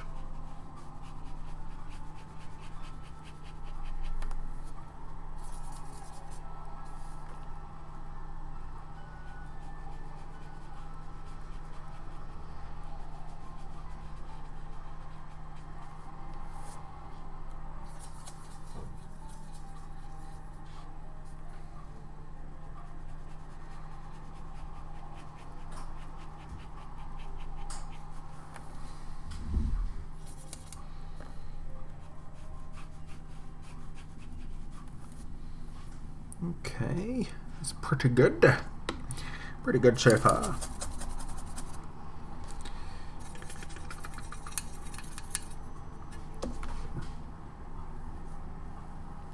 Just gonna change the darkness on these trees.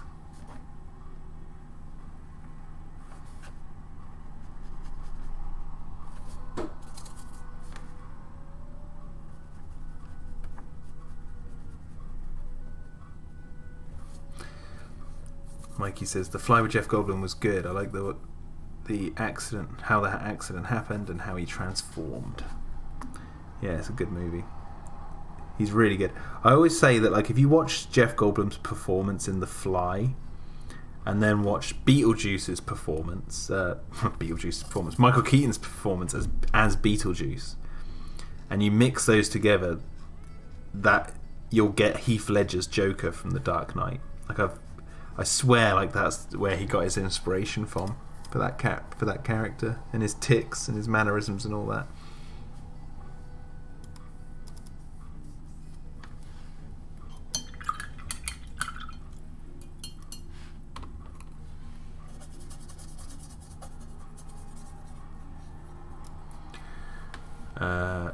Marco says, listening to your voice is really relaxing. My mind just wants to listen to it. Doesn't matter what you talk about. That's nice of you to say. That's nice of you to say.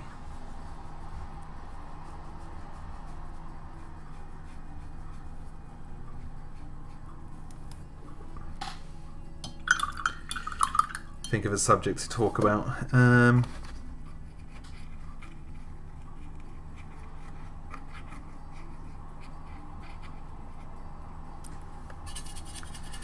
Don't know, human mind reading. You know, humans evolved the whites of the eyes so they could essentially read the minds of other people. Now, I'm not talking like literally read the minds, but you have the whites of your eyes so you can see where people are looking, like what they're targeting with their eyes. So if you're walking past someone down the street, you can tell whether they're going to be hostile or not most of the time, or whether they're going to be nice just by where their eyes are looking. And it's kind of form of mind reading. So that's why we evolved the whites of our eyes, basically. In a very short summary. Welcome to my TED Talk.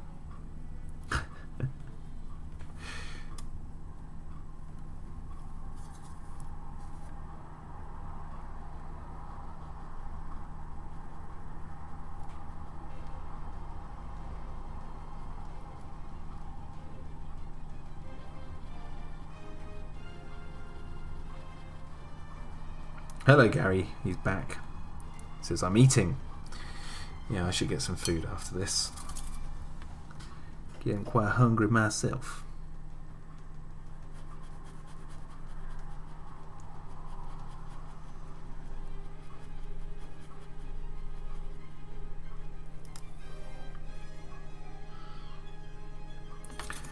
Titan asks, do some other animals not have that as well?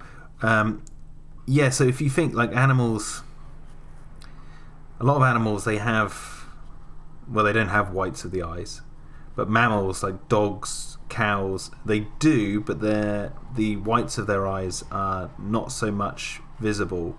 It's behind their like eyelids. Like if you were to You know, like if a dog looks really far to the side, then you can see the whites of his eyes. But when they're sort of like in a neutral position, or sort of like maybe not so much neutral, but when they're in like their sort of normal position, you can't see them, and that's because they didn't evolve the way we did.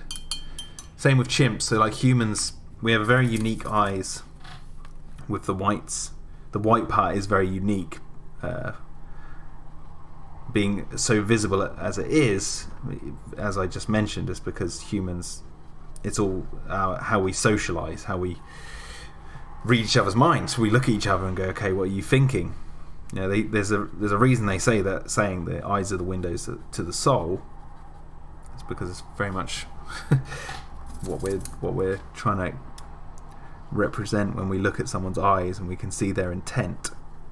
Now, obviously, like I said, that's most of the time, because some really horrible people might hide their intentions with their eyes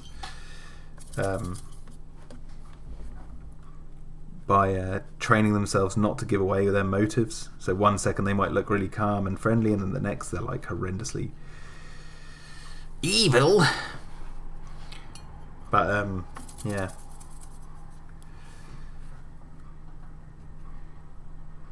I'm trying to think if there's an animal that has whites like we do. I don't know. I can't think of one off the top of my head. If they do have whites in their eyeballs, it'll be behind their eyelids, as I mentioned.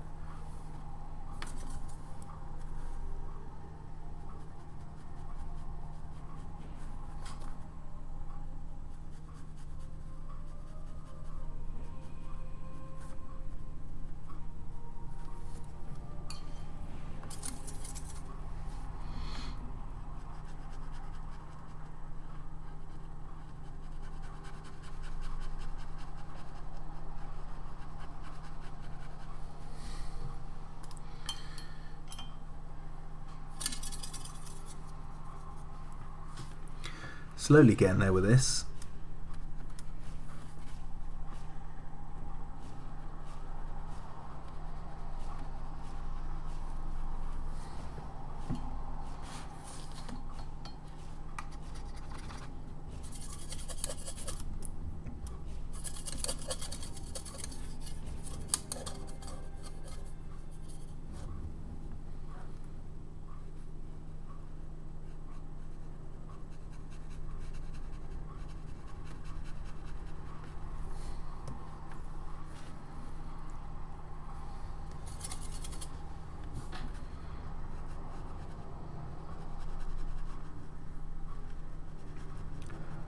What are your thoughts on Adventure Time?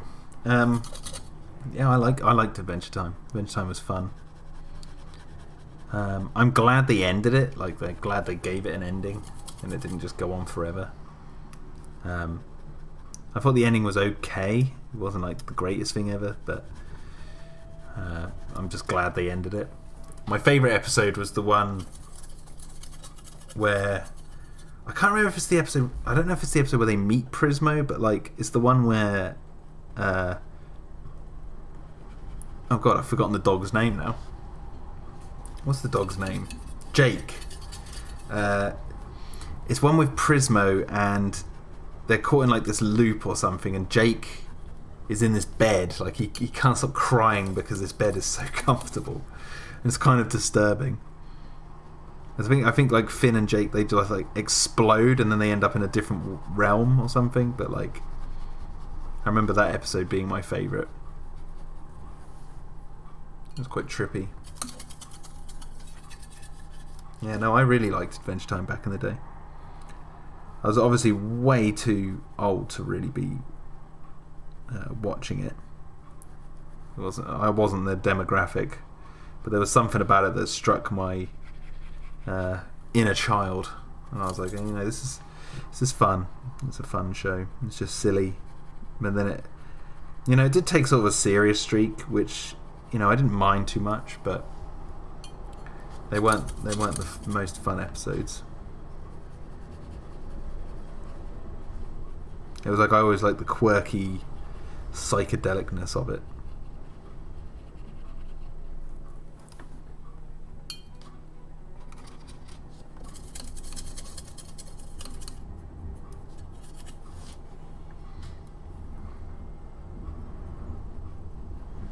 God, it's really windy here today. It's been snowing as well. Snowing right now. It's like kind of sleety snow, but it is laying. And in this country, they're like, it's the Beast from the East 2. They've given it a name, and it's like a sequel name. They're like, this snowstorm is coming in, and it's called the Beast from the East 2.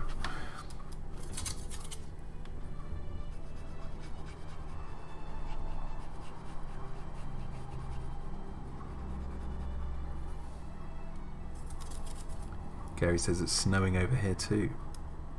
Nice. Yeah, a lot of the UK is being met with snow.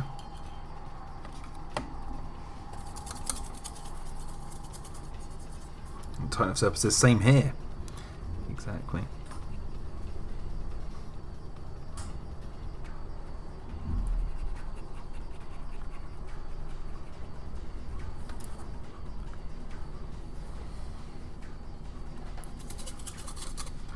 Get rid of this song. What's going on here?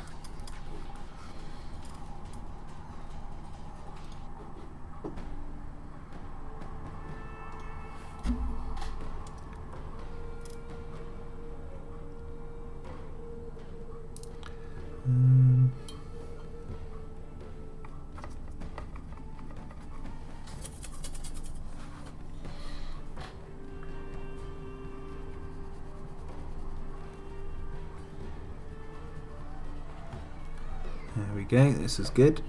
Getting the greens on, it's starting to come together now. I'll take a picture of this and upload it into my computer if I get it done before the stream finishes, and then you guys can see what it looks like, and then if I've got time I'll edit it, but I don't know if I...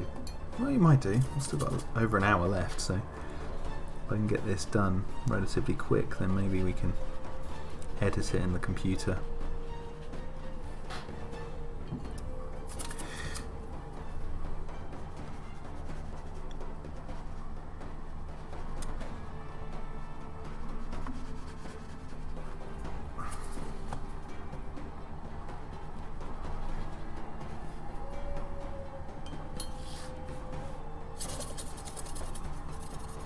Gary says you should do a scene where a black jaguar snatches a baby Camarasaurus.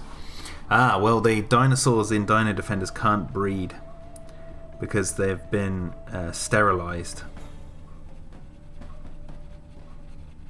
So it's not like the Jurassic Park route of like they're all female. There is a line of dialogue which is in episode 4, which is a bit of a spoiler, where one of the characters talks about like, what about the dinosaurs getting out and breeding throughout the jungle, and they say no, they've all been sterilized. Like it's impossible for them to breed. So there's no chance of a baby Camarasaurus unless they grew one, but they haven't. But I like the sentiment of a jaguar snatching some sort of dinosaur, but I don't know if I have that in mind.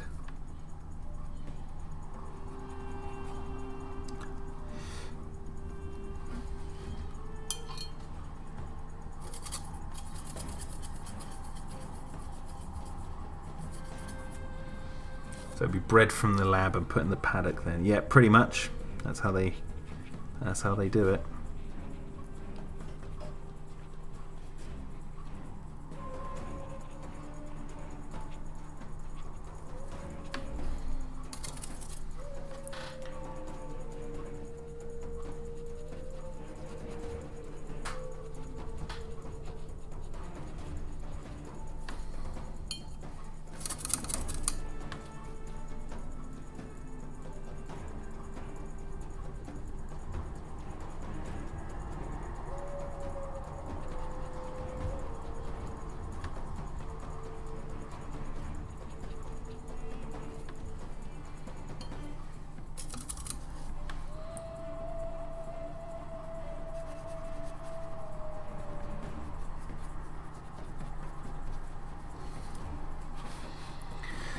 Okay, so pretty much got this little bit left. We'll try and get this done.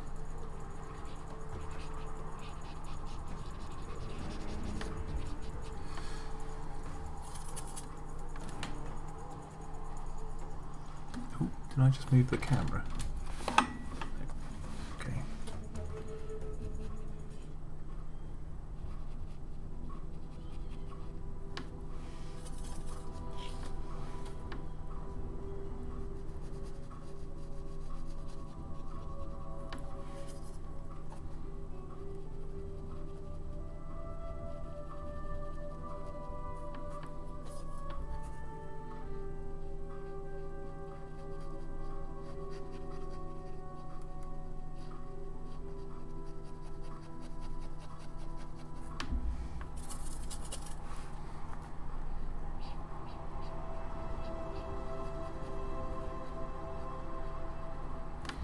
Let's listen to some nice music. Where is it? Let's turn this up. Yeah. Just turn the music up so you guys can hear it more. Just figured I've always got this music on in the background, but let's turn it up so you guys can actually hear it. I don't know how loud that is. It shouldn't be too loud.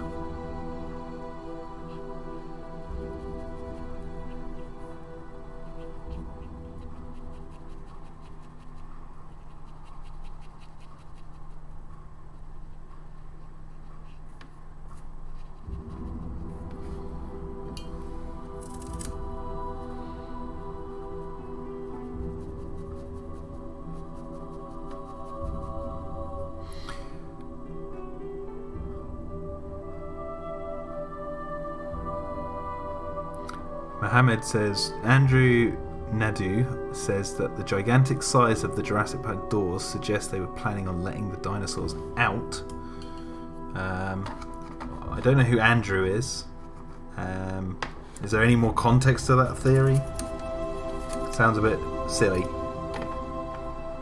you mean like the big wooden gates that they drive through?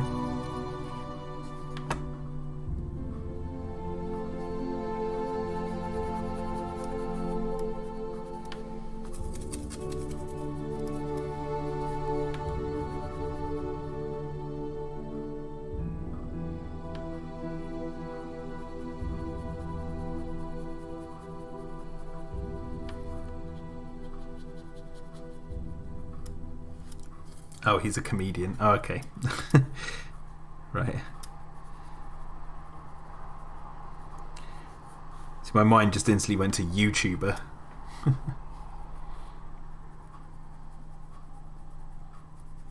don't know why. Hey, the music. Let's restart it, because it seems to have stopped.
add some green to this tree so it kind of looks like there's some moss or something growing over it.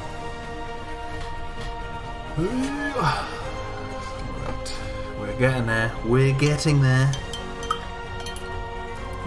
This is my tea. It's still warm.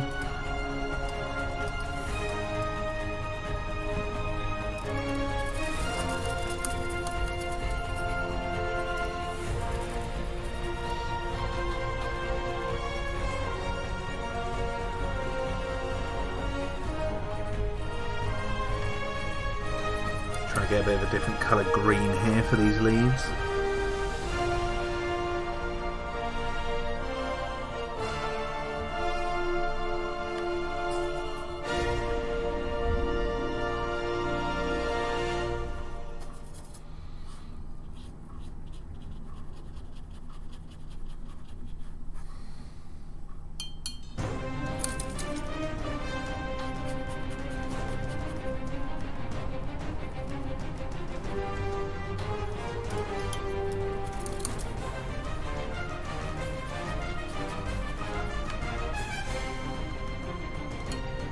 Yeah, Mikey gave my answer to that question, David.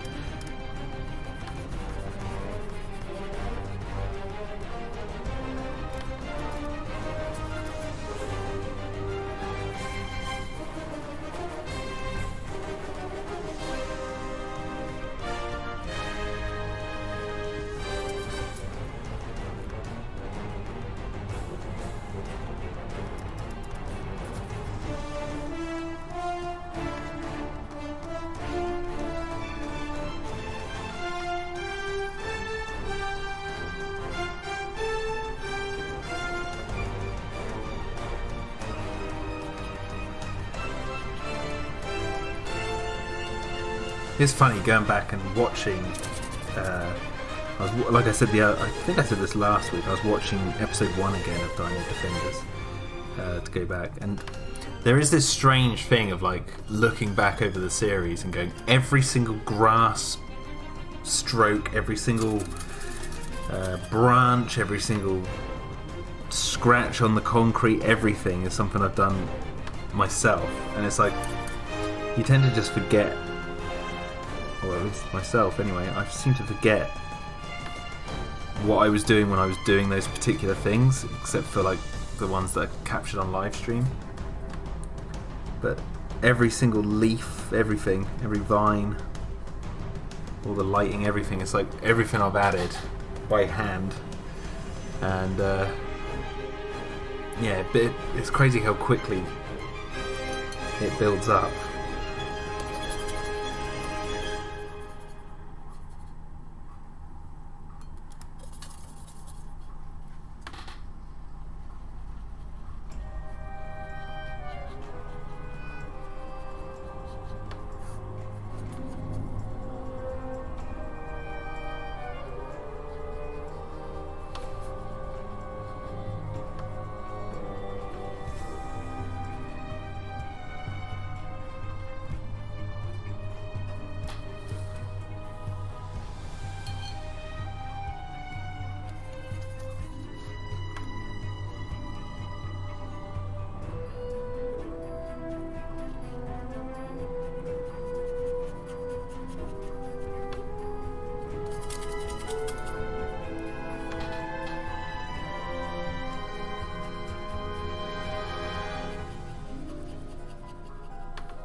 Go.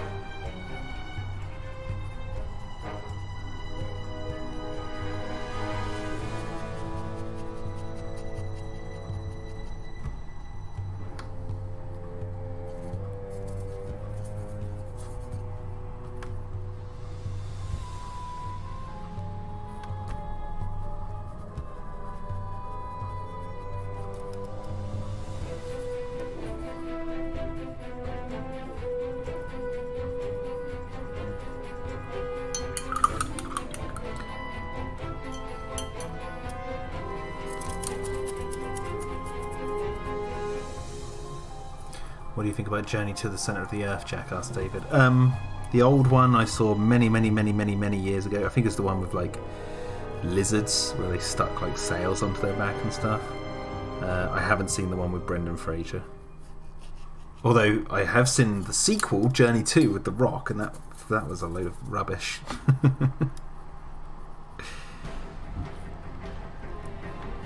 yeah, no, I haven't really watched those movies much. Well, I haven't seen the Brendan Fraser one, as I said, but the old one. Saw it once, many years ago. The only thing I remember from it is they're on like in some sort of cave on a beach, but I could be misremembering another movie.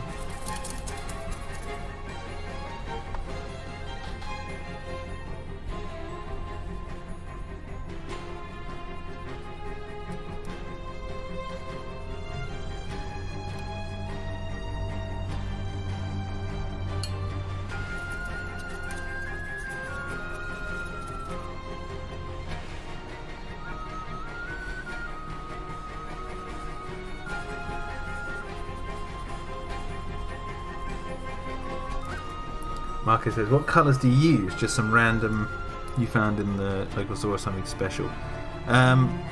This was like a set bought for me. It's like a watercolour set. And then I bought, what I had bought for me, gifted, was like, I can't get them out, but there's like a load of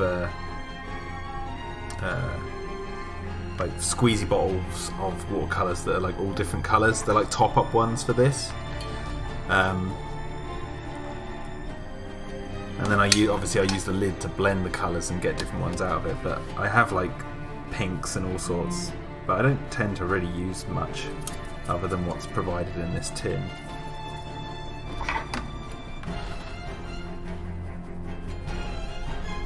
Speaking of paints though, I did buy the other day, I bought this, which is glow-in-the-dark paint. I can't really show, I don't know if I can show you it glowing on stream now, but it does glow in the dark. It gets really bright.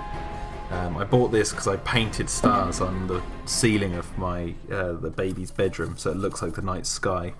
I didn't do like, you know, stars with points. I did little dots, so it looks like a real night sky. I've done a small section of them, but at night when you turn all the lamps off and stuff, it looks pretty cool.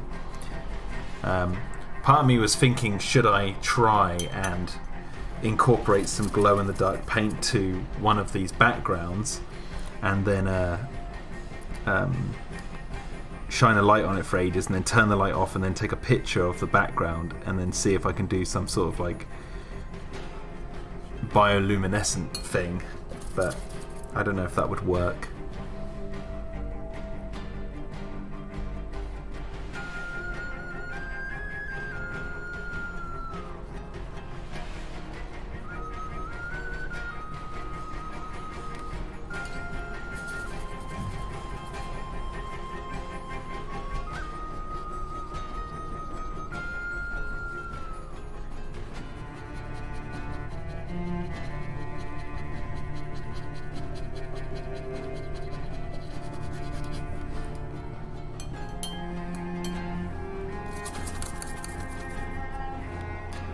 But we'll see.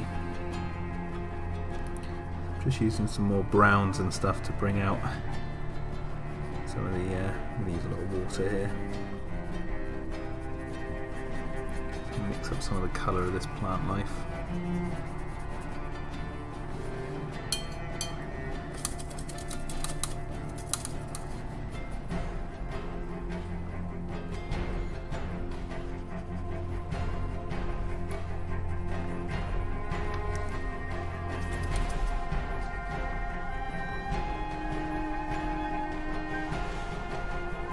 I also have like a selection of brushes here, but I do use more than one, but I tend to favour one when I'm doing it. And like I said, like a lot of these backgrounds that I paint in watercolour, I do move into the computer to edit. So this isn't like the greatest painting of a forest that I could ever do. It's kind of rushed, but it's rushed because I know I'm just trying to get the general aesthetic look of watercolour to the background rather than it being super detailed.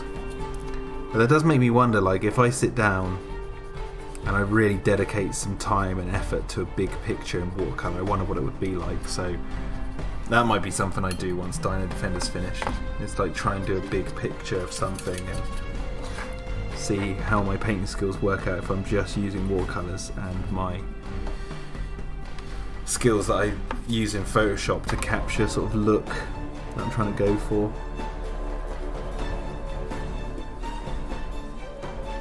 Hello Derek, how are we doing?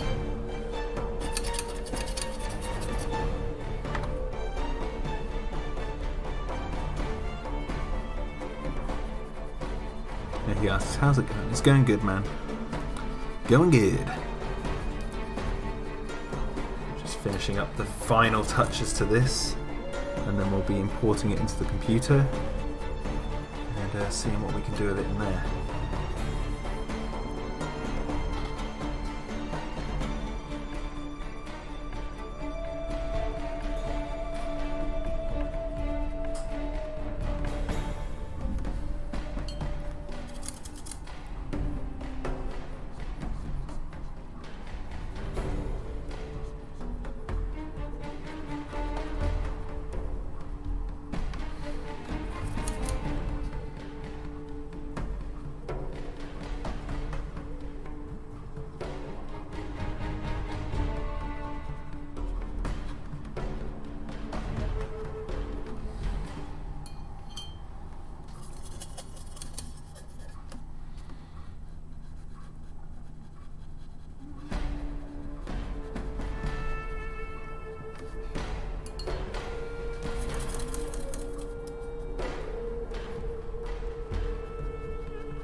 Okay, getting there.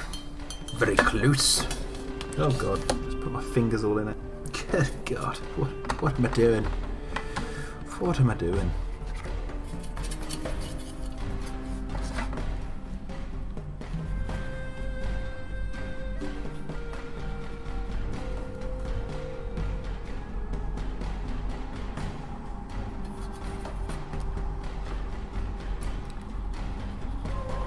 Ilya says, is there soundtrack to this? Is kind of lit. Are you talking about what's playing in the background?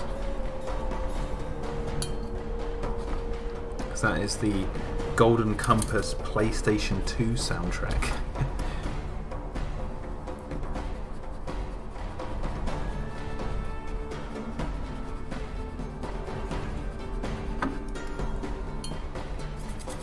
That's what I tend to have in the background of my live streams.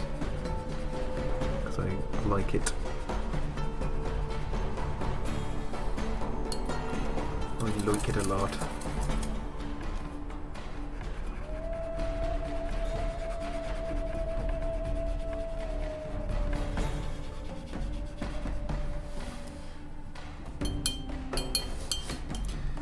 Okay, so let's do this bit. And then we'll just do some rudimentary lighting for the rest of this shot with the watercolours, and then we'll import it into the computer.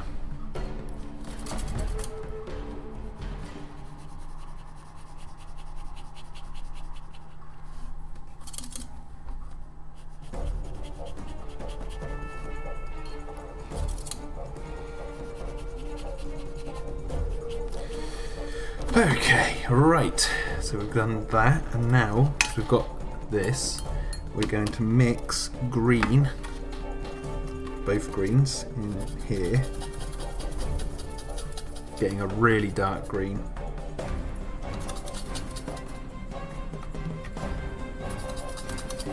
Okay, so we're going to use this to just bring out, just to darken some of these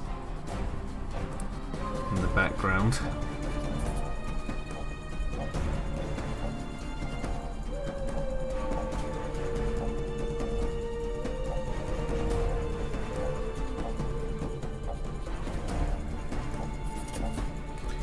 So it can kind of, it's almost like silhouetting some of the stuff.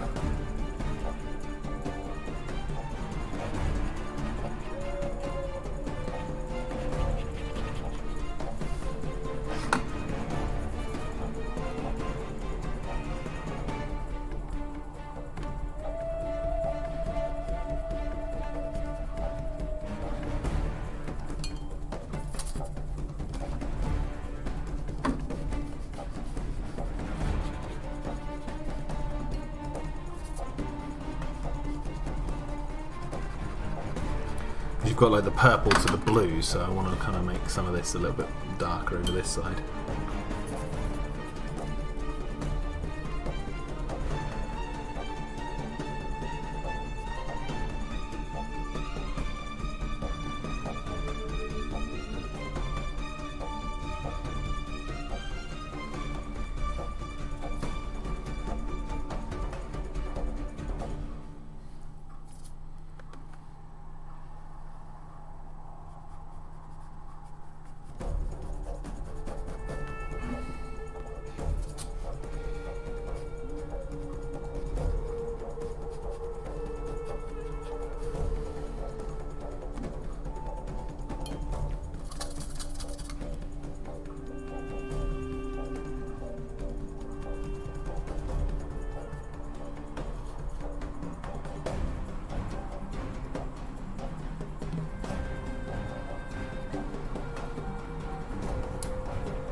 Done.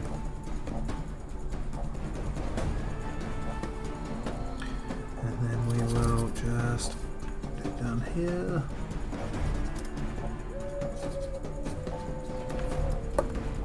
Ooh, definitely need to do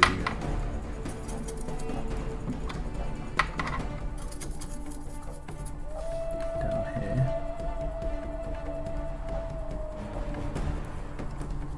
When knee just knocked the camera again. Oh dear, dear me. What have I done? Moved the camera.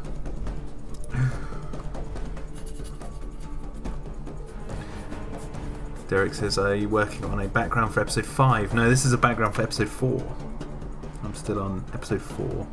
We're nowhere near episode 5 yet, my word. Nowhere near that.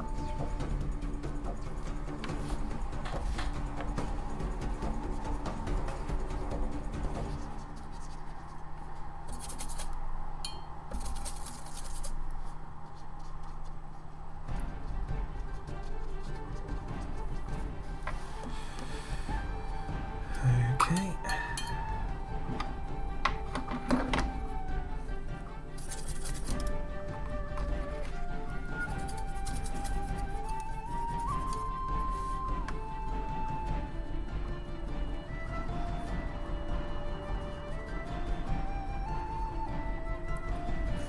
Doing some of the highlights, you see.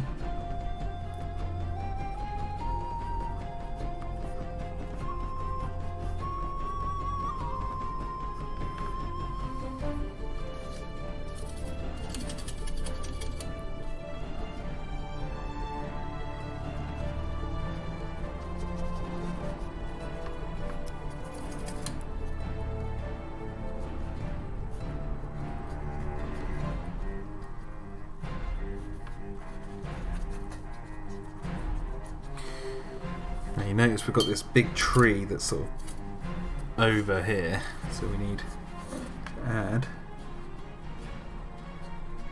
shadow going across the way there, and then up this tree.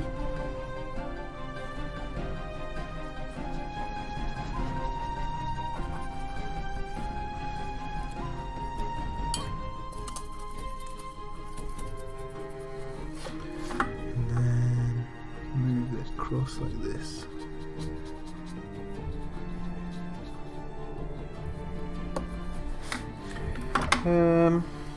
Okay. I think that'll do for now. I'm going to move it over into the computer. So, bear with me. I'm just going to sort the OBS out. So let me transform. We're going to anti-clockwise that. So I believe that's the camera. I'm just going to turn the webcam off for a second and move it.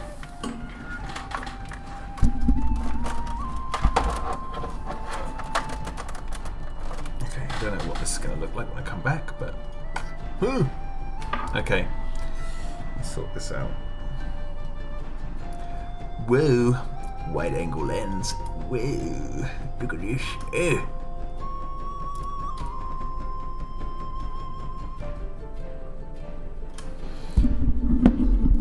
the mic back over here. Move you back up there. Alright, get rid of the background. Open up Photoshop. Oh. Blame. There's Photoshop. Now I'm going to get my phone. What's that? That's behind me. Oh, bear with me.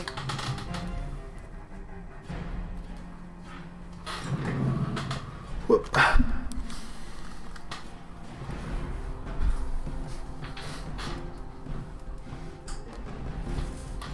Okay, now what I'm going to do is take a photo on just simply on my phone of what we've done.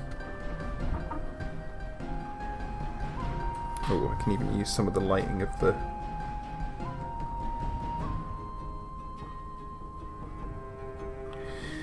Right, so that's what we did, right? Place that over there. I'm just going to upload that to the computer.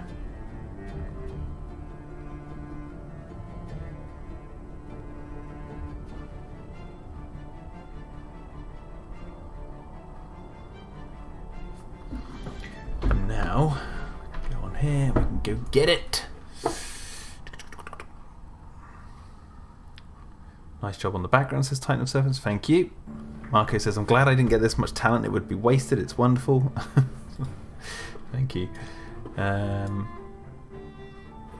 now I just want to move that into the right folder.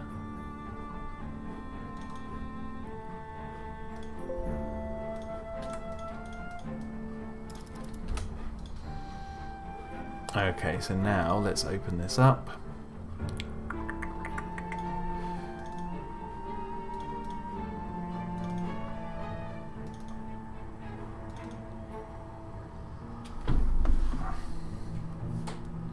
There we go. So now you guys can actually see in more clarity what I've been working on. So now let's open up blank frame, and let's move this over into there. We'll scale it properly. Just get rid of the exit, the bars so I can actually see.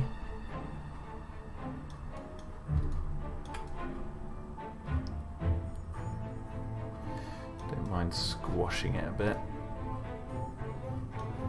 like that.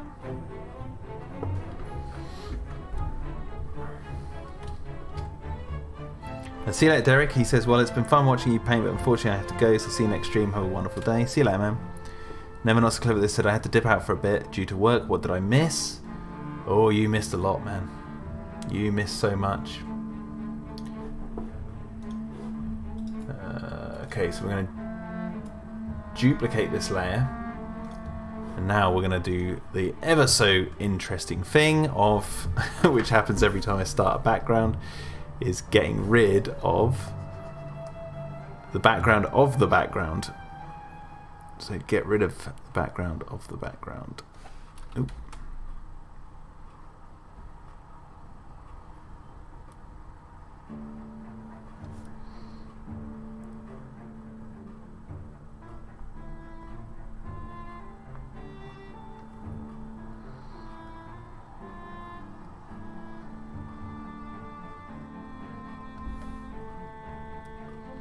Hello, Dr. Aaron Cooler. He says, can dinosaurs look up?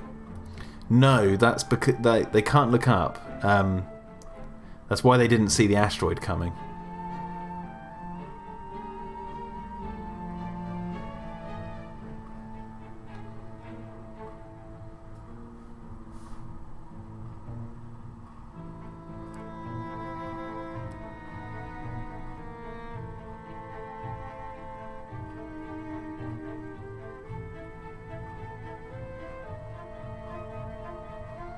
Jack, we have an iceberg to make, says Never Not So Clever. What do you mean? What do you mean iceberg? Am I being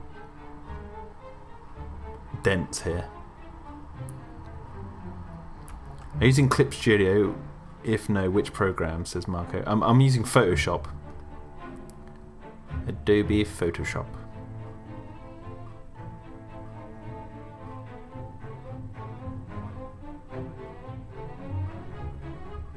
God, it feels weird after holding a thin paintbrush for so long. It feels weird now holding a thick stylus.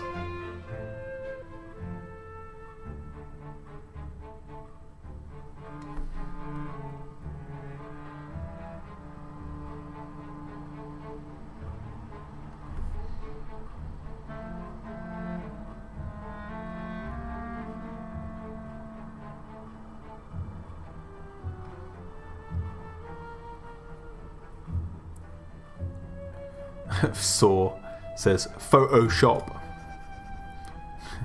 Photoshop.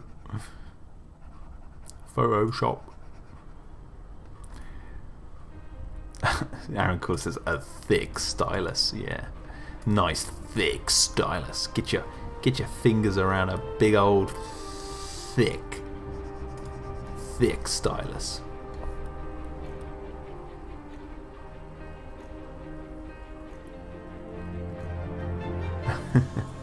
I love you too, Saw, whoever you may be. Never Not So Clever this says, I meant the JP Law conspiracy iceberg. Oh god, that thing. I don't understand the iceberg concept, because it's like, is the idea that the top of the iceberg is what the sort of general public are aware of, and then the bottom of the iceberg is what the deep fans who know everything know about? Is that the idea? Because if that's true, then that iceberg in that particular YouTube video we watched makes absolutely no sense, because there's a lot of stuff that's further down the iceberg that the public know more about than what's on like one that's further up.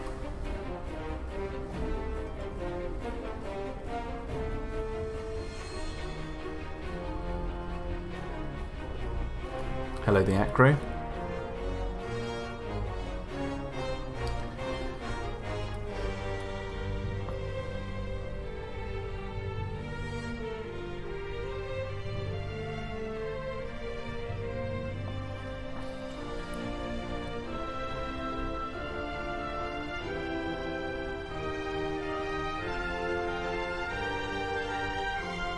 Timestove says T-Rex may have had small arms in comparison to his body, but they were still strong. I meant it could still beat you in an arm wrestling contest.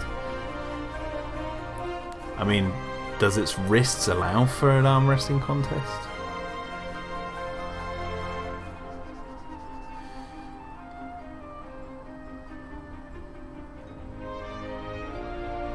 That iceberg was low quality. Yeah.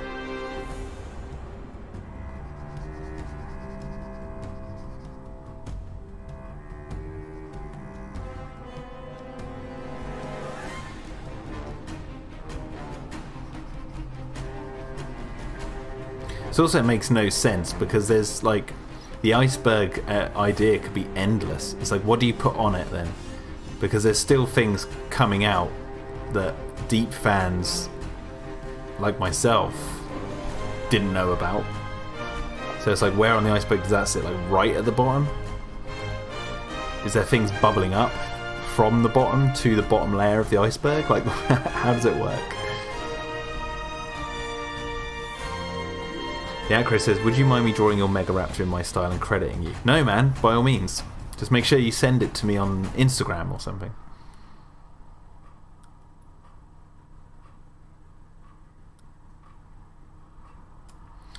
So what's going in the white space after you arrange it digitally, asks Saw. So I'm going to, because I've got this background layer here. I mean, my webcam's in the way. Like just under me, right here, you can see I'm highlighting and I'm clicking this eye, and that reveals the background. So I'm going to edit the background I did. You'll see. We'll get there. If I can do this as quickly as possible, we can do it. Thank you for the $5 tip, Never Not So Clever at this. He says, I've got to dip out, unfortunately. Godspeed, Sir Jack. Well, thank you. Thank you for the tip. Most kind. Very kind. Too kind.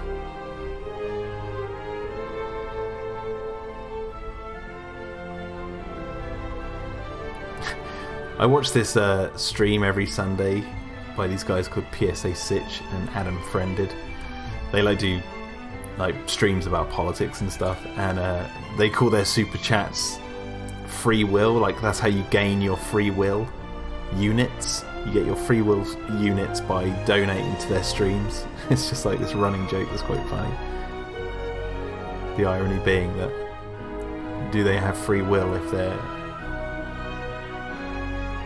To gain free will, you have to pay money, so it's just quite funny.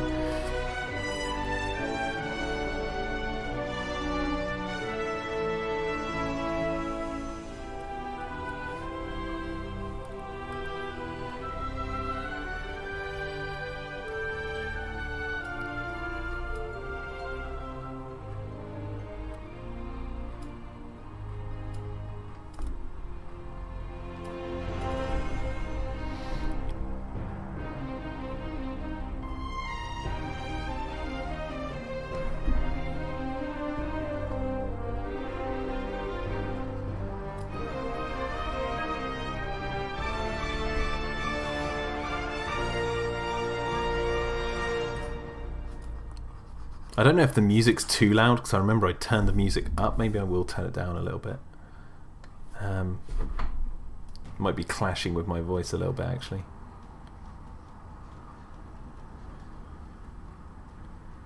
Yeah, let's do it like that. I just realised I was talking over music that potentially was too loud. So apologies about that, if that was the case.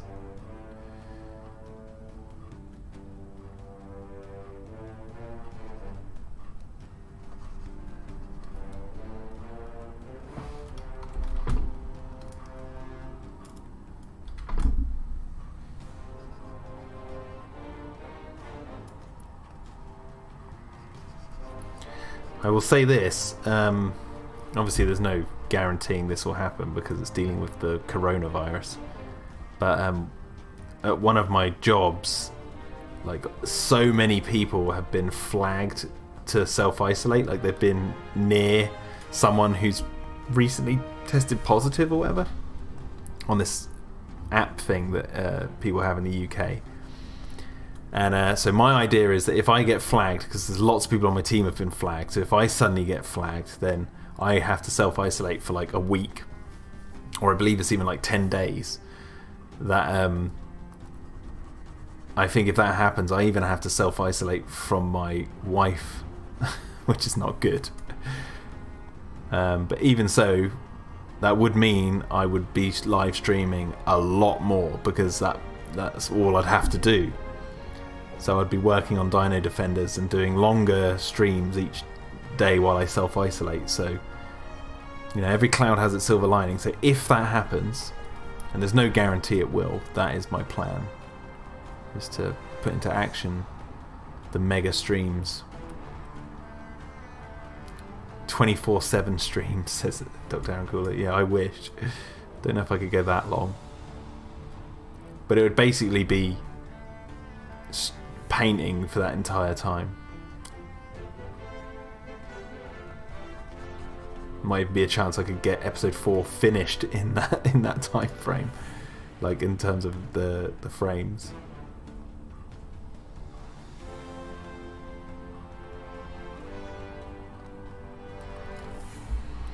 The Acro asks, what inspired you to make this show? It was a melting pot of a lot of things. I did talk about this previously on this stream, but it was hearing before Camp Cretaceous, hearing a lot of Jurassic Park fans complain that there wasn't any cartoon series for Jurassic Park, and that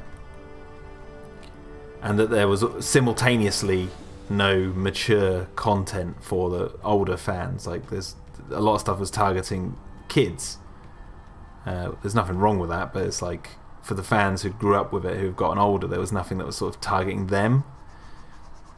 And so I figured, you know what, I could make a show that isn't Jurassic Park, because obviously I don't own the copyright to that, but it's its own thing, but targets the older fans in terms of its content and what it does with its content, and is a nice looking cartoon show, or at least a nice little web series. And then I was inspired by my wife, who said that, you know, I need to get better at drawing humans because I've been drawing dinosaurs ever since I was a kid, so I can draw them quite easily. So she was like, you know, but your humans kind of suck. So I was like, okay, I need to learn draw humans. So I figured one of the best ways I could get around doing that is if I did a show like this where I'd have to draw the same humans from different angles doing different things. And I figured I'd start, because I haven't really completed my journey on that, although I have gotten a lot better, start by doing very stylized humans, because it's you know, you're exaggerating their proportions or whatever, so it's quite easy to get your head around, and then go from there to do more sort of realistic proportions. And I have drawn more realistic humans aside from Dino-Defenders, and they do look a lot better than how I used to do it. That was partly some inspiration.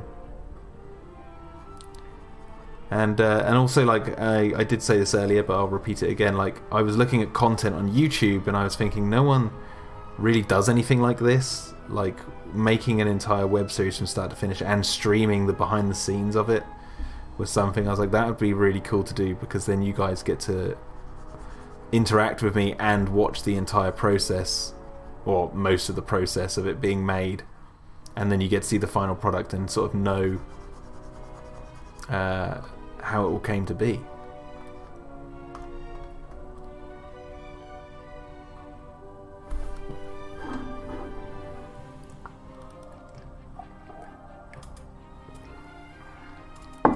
Mohammed says, same thing. Since I was a kid, I've been drawing only dinosaurs and animals. When I wanted to draw humans and fictional creatures, I found it really hard to do. Yeah, it's definitely interesting to challenge yourself, though. I've found, and like I said, I started by I was observing how Disney designed their characters, because at Disney, their characters, although they look really exaggerated, like the way they move and the way they give their facial expressions and stuff, that's what brings them to life, even though they can look really crazy. And so I was like, I kind of like that route. And at the time, the Overwatch animated shorts were really big, and I was really into those, and I was like, you know what, I want to go that sort of style, like Disney-esque, Overwatch short-esque. So, hello Cretaceous the Hunted. Welcome.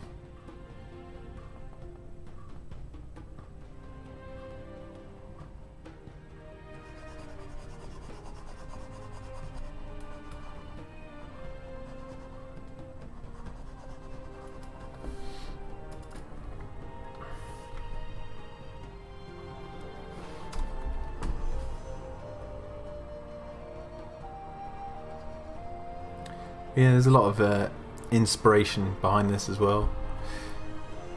Design-wise, for the dinosaurs and the colours and stuff, I was looking at Jurassic Park Chaos Effects toy line for that cancelled animated series, and I was like, these bright colours, I really like that. So I like really bold colours and making it look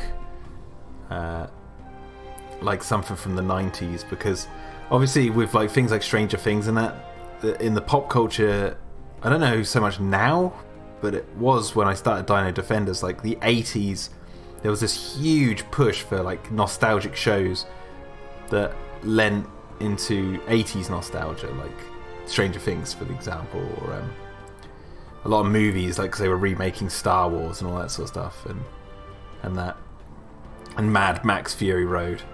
And I was like, oh, you know what, I want to lean more into the 90s, because that was the era I grew up in. Even though I was born in the 80s, what I remember is the 90s, because that's when I grew up. So I wanted to have a show that kind of looked like it was out of that era. Now obviously it's not entirely perfect, because it's more like a motion comic in terms of the dialogue boxes. There's no voice actors or anything. So it's a bit different in that, but I'm talking more style of the actual paintings and stuff. How many episodes do you have planned, or is it random? Asked the Acro. 5. It was originally 6, but then, like, during the production of episode 3, I realised that I could actually collapse some scenes together in episodes 4 and 5. So I wouldn't need an episode 6. So I was like, okay, so we're going to gun for 5. But that said, I don't know how long they're going to be. So if episode 5, I'm, you know, painting it and I'm realising this is going to be such a long episode, excuse me, I will. I'll probably split it into 2 and then we'd get 6. But for the moment, at the moment it's 5. Like, I've actually lost a chapter, which is actually good. It's like trimming the fat, because you don't want it to go on for too long. And plus, this show takes so long to make that I don't particularly want to be doing this forever. I can't believe I'm at episode 4. Like, that, to me, it seems like... Oh, God, it seems like a lifetime ago I started on episode 1. But yeah, we're... So I'm kind of glad that I'm nearer the end than I am the beginning. But it is challenging. It's just because you get that itch to want to do other stuff. That's why. It's like, so you have to fight that off and persist. And I will persist. Cretaceous says, I agree with you that the T-Rex arms may be small. I talk about the T-Rex arms. Mikey asks, is there any other creature / animal you'd like to draw but haven't? What instantly jumped to mind was some whales. Like, I don't know, drawing whales would be kind of cool. I've never drawn a sperm whale.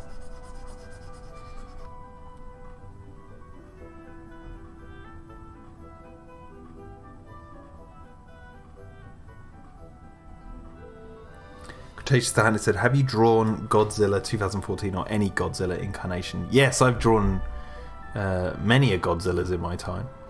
If you go on my old YouTube channel, the Jack Anthony Ewens one, there's a video on there where I draw Godzilla facing off against what I made, a fictional villain I made called Mothra X. But the thing is, the Godzilla in that was a picture of the toy of the 2014 one that I photo manipulated, and then I drew Mothra. So it's not really a drawing of Godzilla, but there's that artwork. And if you go on Clayton's other channel, Major Spielberg, which is his Godzilla-focused channel, which he hasn't really done much to, but he commissioned me to draw the banner for that page, and it's just like a cartoony, like, simple banner for his Major Spielberg YouTube channel.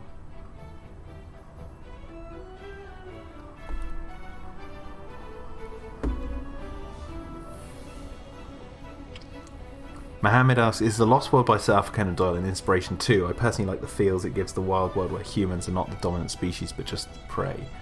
Yeah, I mean, anything like that is the inspiration. I mean, it's been some years since I read The Lost World.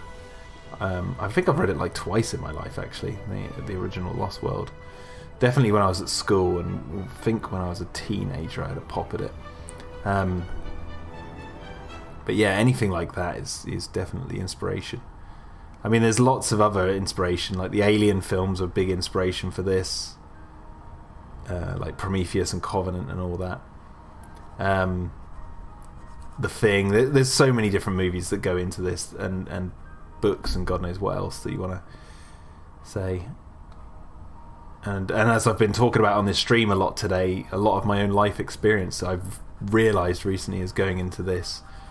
And it might not seem it at first, it might just seem like a dinosaur series, but it is a kind of, I don't know, me working things out within myself but reflecting it on the page, which I'm trying to avoid sounding pretentious, but it kind of has emerged unbeknownst to me until I went, hang on a second, yeah, that's why I'm doing this. Oh God.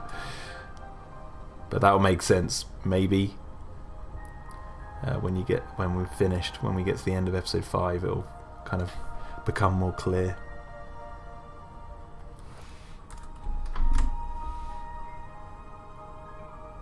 This series needs more attention, says the Acro. Oh, thank you. I'm glad you think so. Marco says, gotta go, had a blast. Thank you very much for the stream. Have a nice day. Thank you, Marco, for turning up.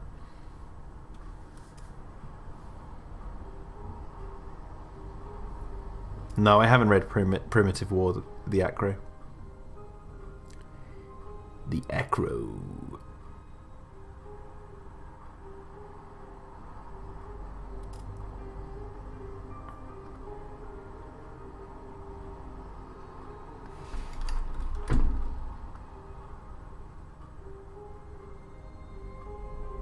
Okay, almost there. This always takes the longest to do, the for the backgrounds, just getting rid of the I mean, I guess I could have used the colour select, but because the watercolours, they bleed over to each other, I think it would look messier. So, and I prefer doing it by hand because it gives it more that personal touch.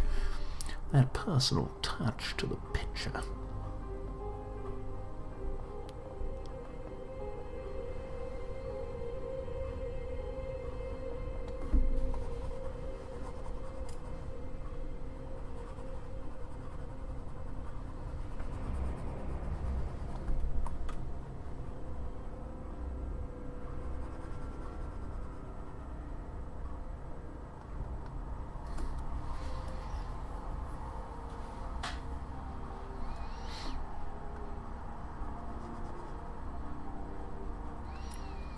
See you later, Gary. Says, I've got to go too. There's a walk I need to take in the snow and I can't miss it. No, go enjoy the snow. I'll probably be enjoying that soon once I finish the stream as well.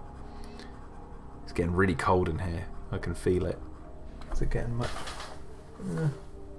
It's a little bit more wintry out there.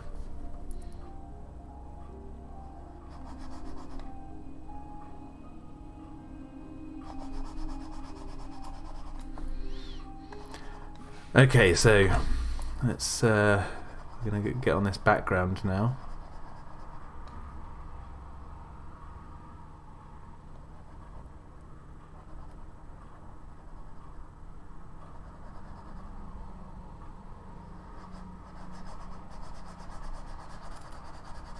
Okay, so who was it?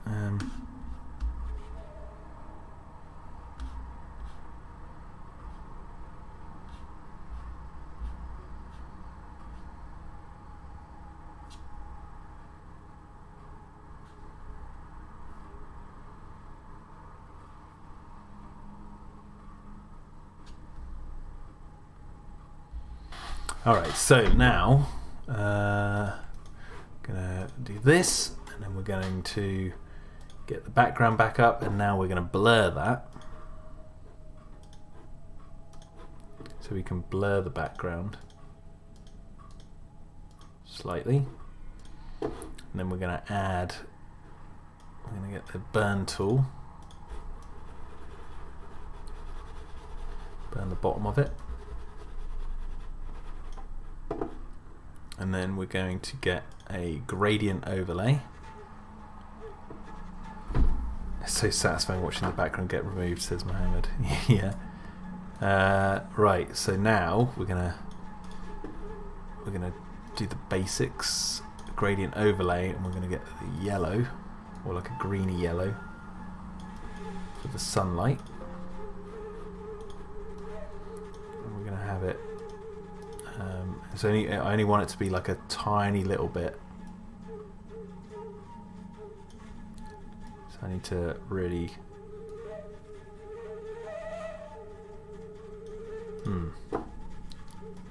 make it so it's like, yeah, that's what I want. So it needs to be like right at the top, like it is bleeding through. And we're going to convert that to a smart object. We're just going to change the brightness on it.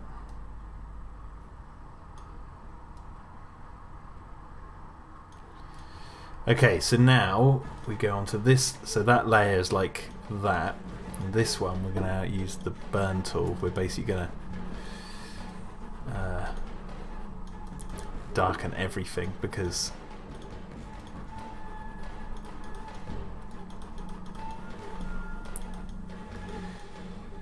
it's got to. Oh, my thing's in the way. you ever used the magic eraser? Asked Jack. I'll see you later, the acro. Yes, I sometimes use the magic eraser. That's the one where it like takes the surrounding image, right, and blends it.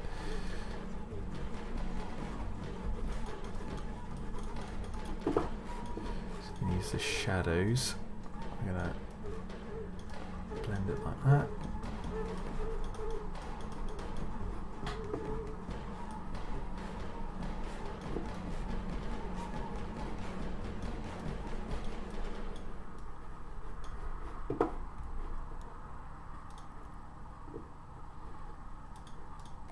Go mid-tone, and we're going to get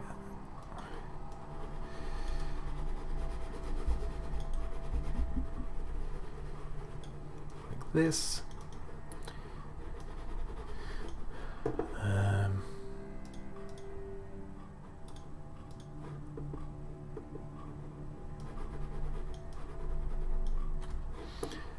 And now it's a trick of using lighting to make this look better. There's some things I do want to tweak though, in terms of the. I just want to tweak some of these because some of the white is coming through.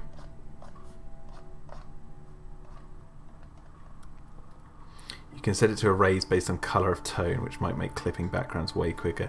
No, yeah, I know that's the color. Yeah, I know how to do that. It's just the watercolors blend into each other a little bit in real life. So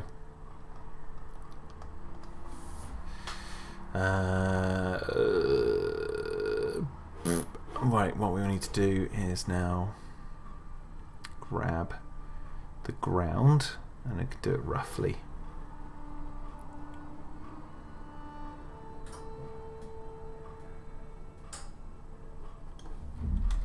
Like this. What we're going to do is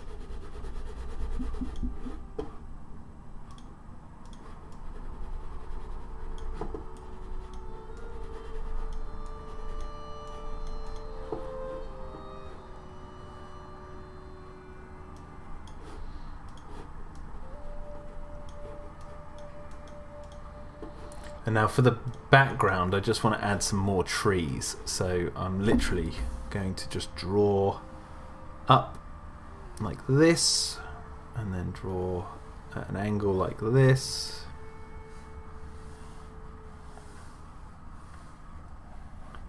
This doesn't even have to be like exact, but and then we'll do one here.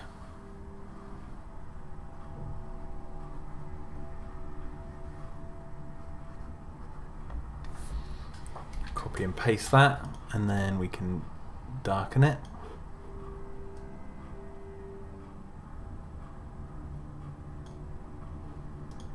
We're going to blur those.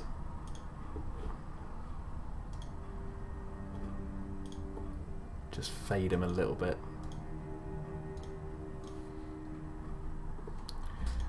Right. That's good. We'll just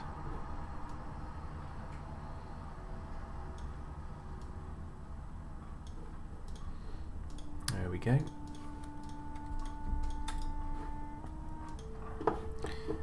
Now what I'm going to do is grab the highlight tool. We're going to highlight where the light is at the top, like this light bleeding through.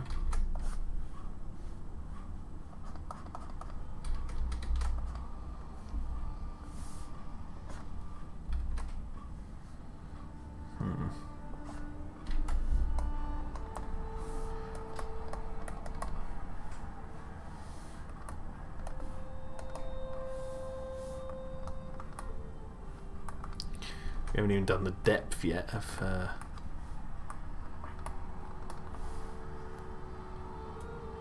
the piece. Just want to grab the burn tool again. This tree. Need to burn the tree down.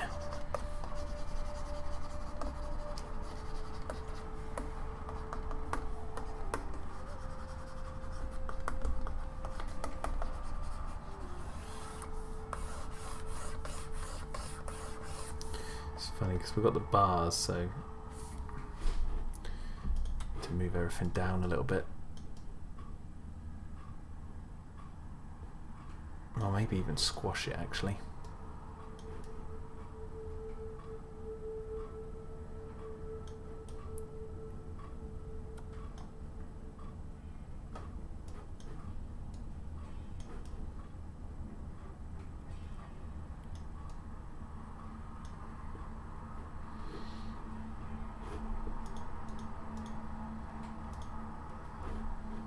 It looks weird now. I think I preferred it when it was like that. Okay, so I'm going to remove the bars.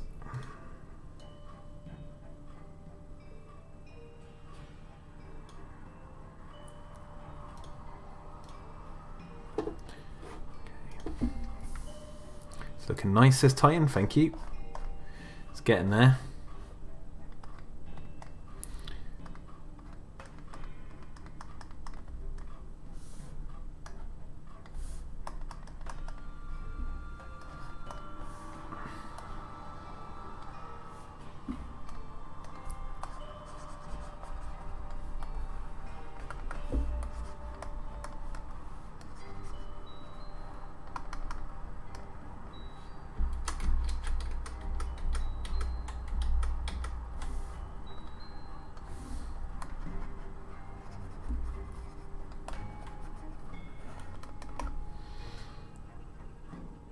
David says, I've got to go. It was nice asking you a million questions yet again. Have the rest of your day.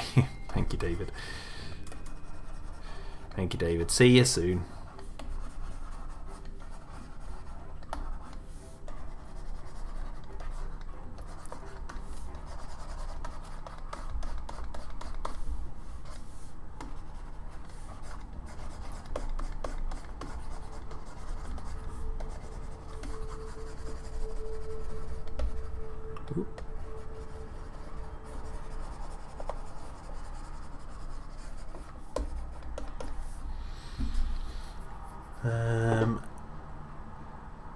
Now what I also want to do is cut out this tree here, the one that's like sort of fallen over.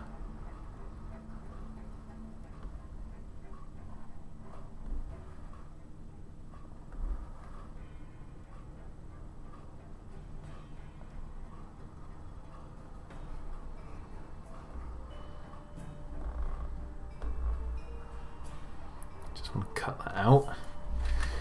Have it as a layer, and then what I want to do is do a new layer. This will be like a light shaft, so we're gonna get the yellowy green, do it like that.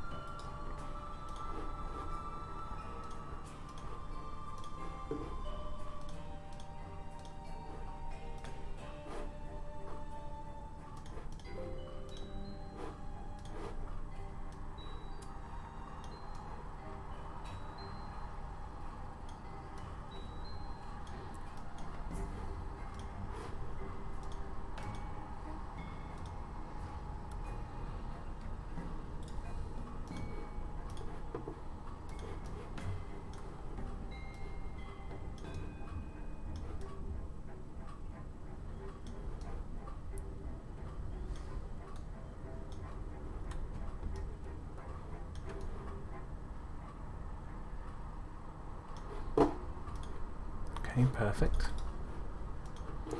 Merge those.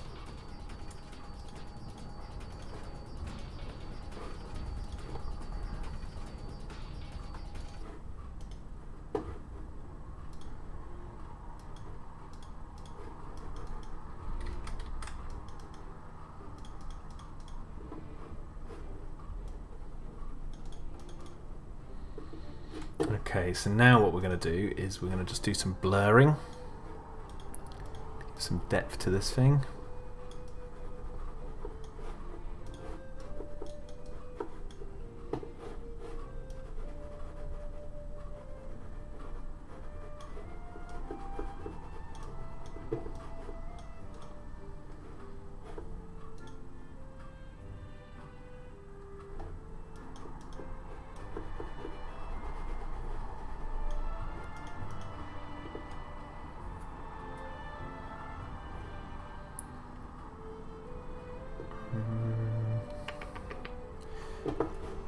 might actually just grab. Well, actually, I want to keep this open because that's shows our progress.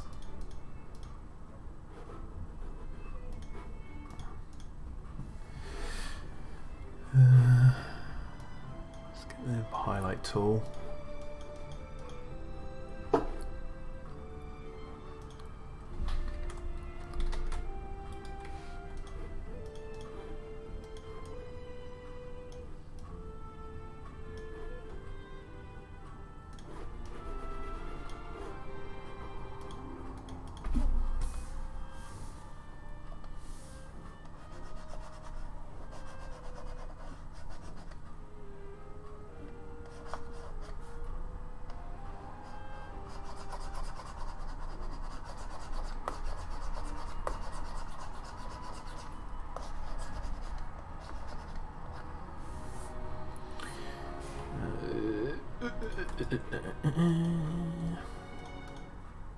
Okay, so now I do just want to quickly go in here because this leaf looks a bit naff.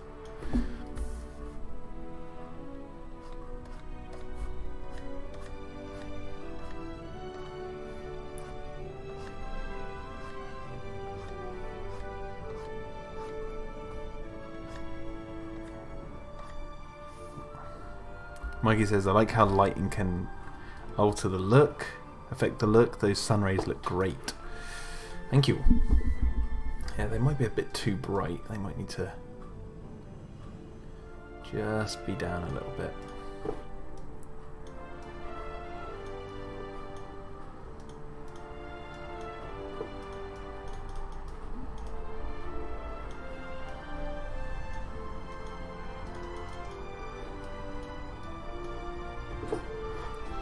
I might just open up a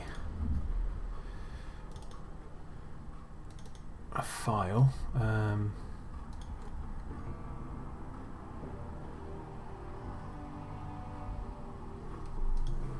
It's going to steal something from a couple of other files I have. Where is it? This one.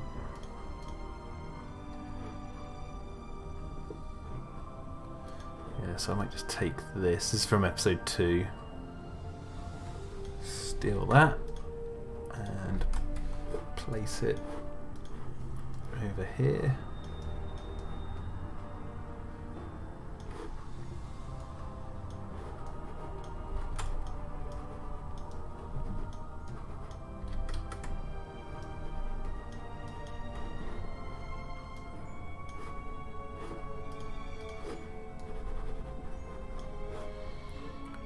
Just blur that.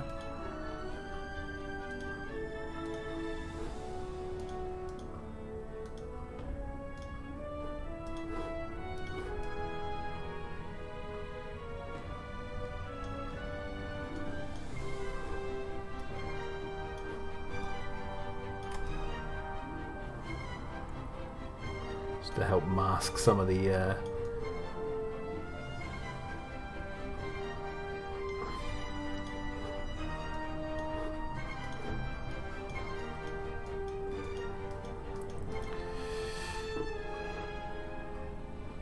more not very good moments. So it's like, oh, wrong one.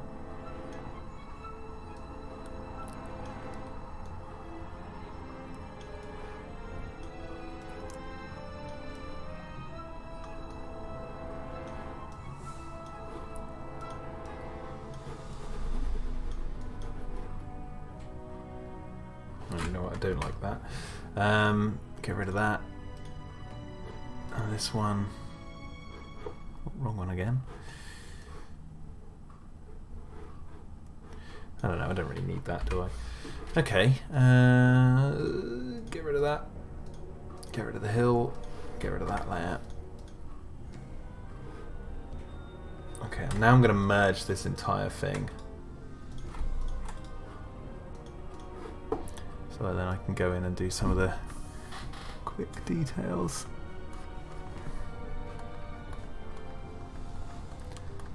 And I'll be finishing the stream in a few seconds. I just wanted to do a little bit extra before we finish. There's a lot of stuff on sort of the ground area that I want to do. That will come to it. Some like details of like grassy bits. Grassy bits, little bits of moss and grass.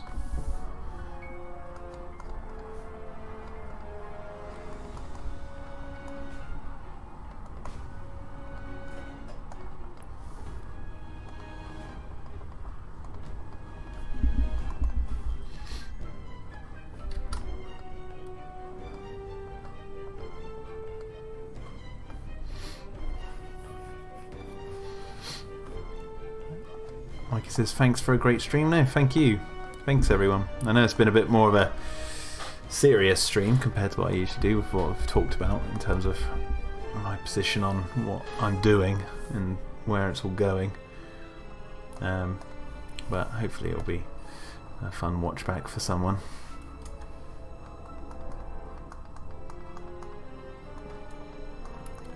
Someone who's interested in it, maybe? I don't know.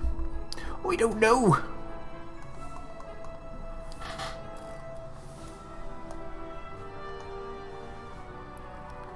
Looks satisfying to watch.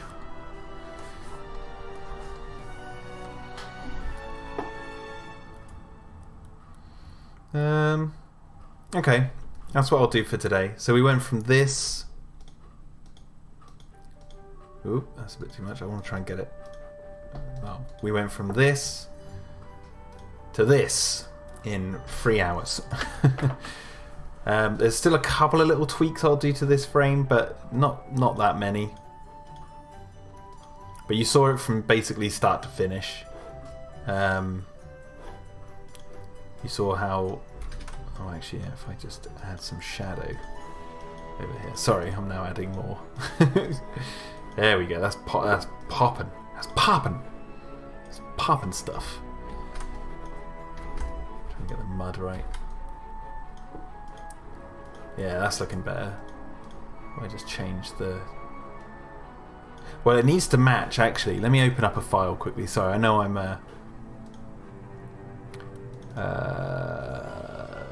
flip-flopping here, but let me open up...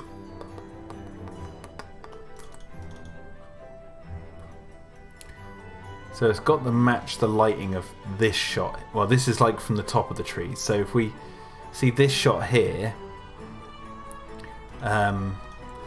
just before I go, I'll explain. This tree here and this leaf here is are meant to be this tree here and this leaf here. So I was kind of trying to imitate that. And this tree, this branch that they're looking up here, is this one here. So that's why if I remove that, you can see the branch is up there. So I've got to try and match the lighting from this to this, and I mean that's a little bit more contrast. So actually I could do that quite quickly if I just copy and paste that background and then just down the contrast. Keep downing the contrast. Like so, there we go. And then use the rubber to rub out the top layer that I've just decontrasted. We can get that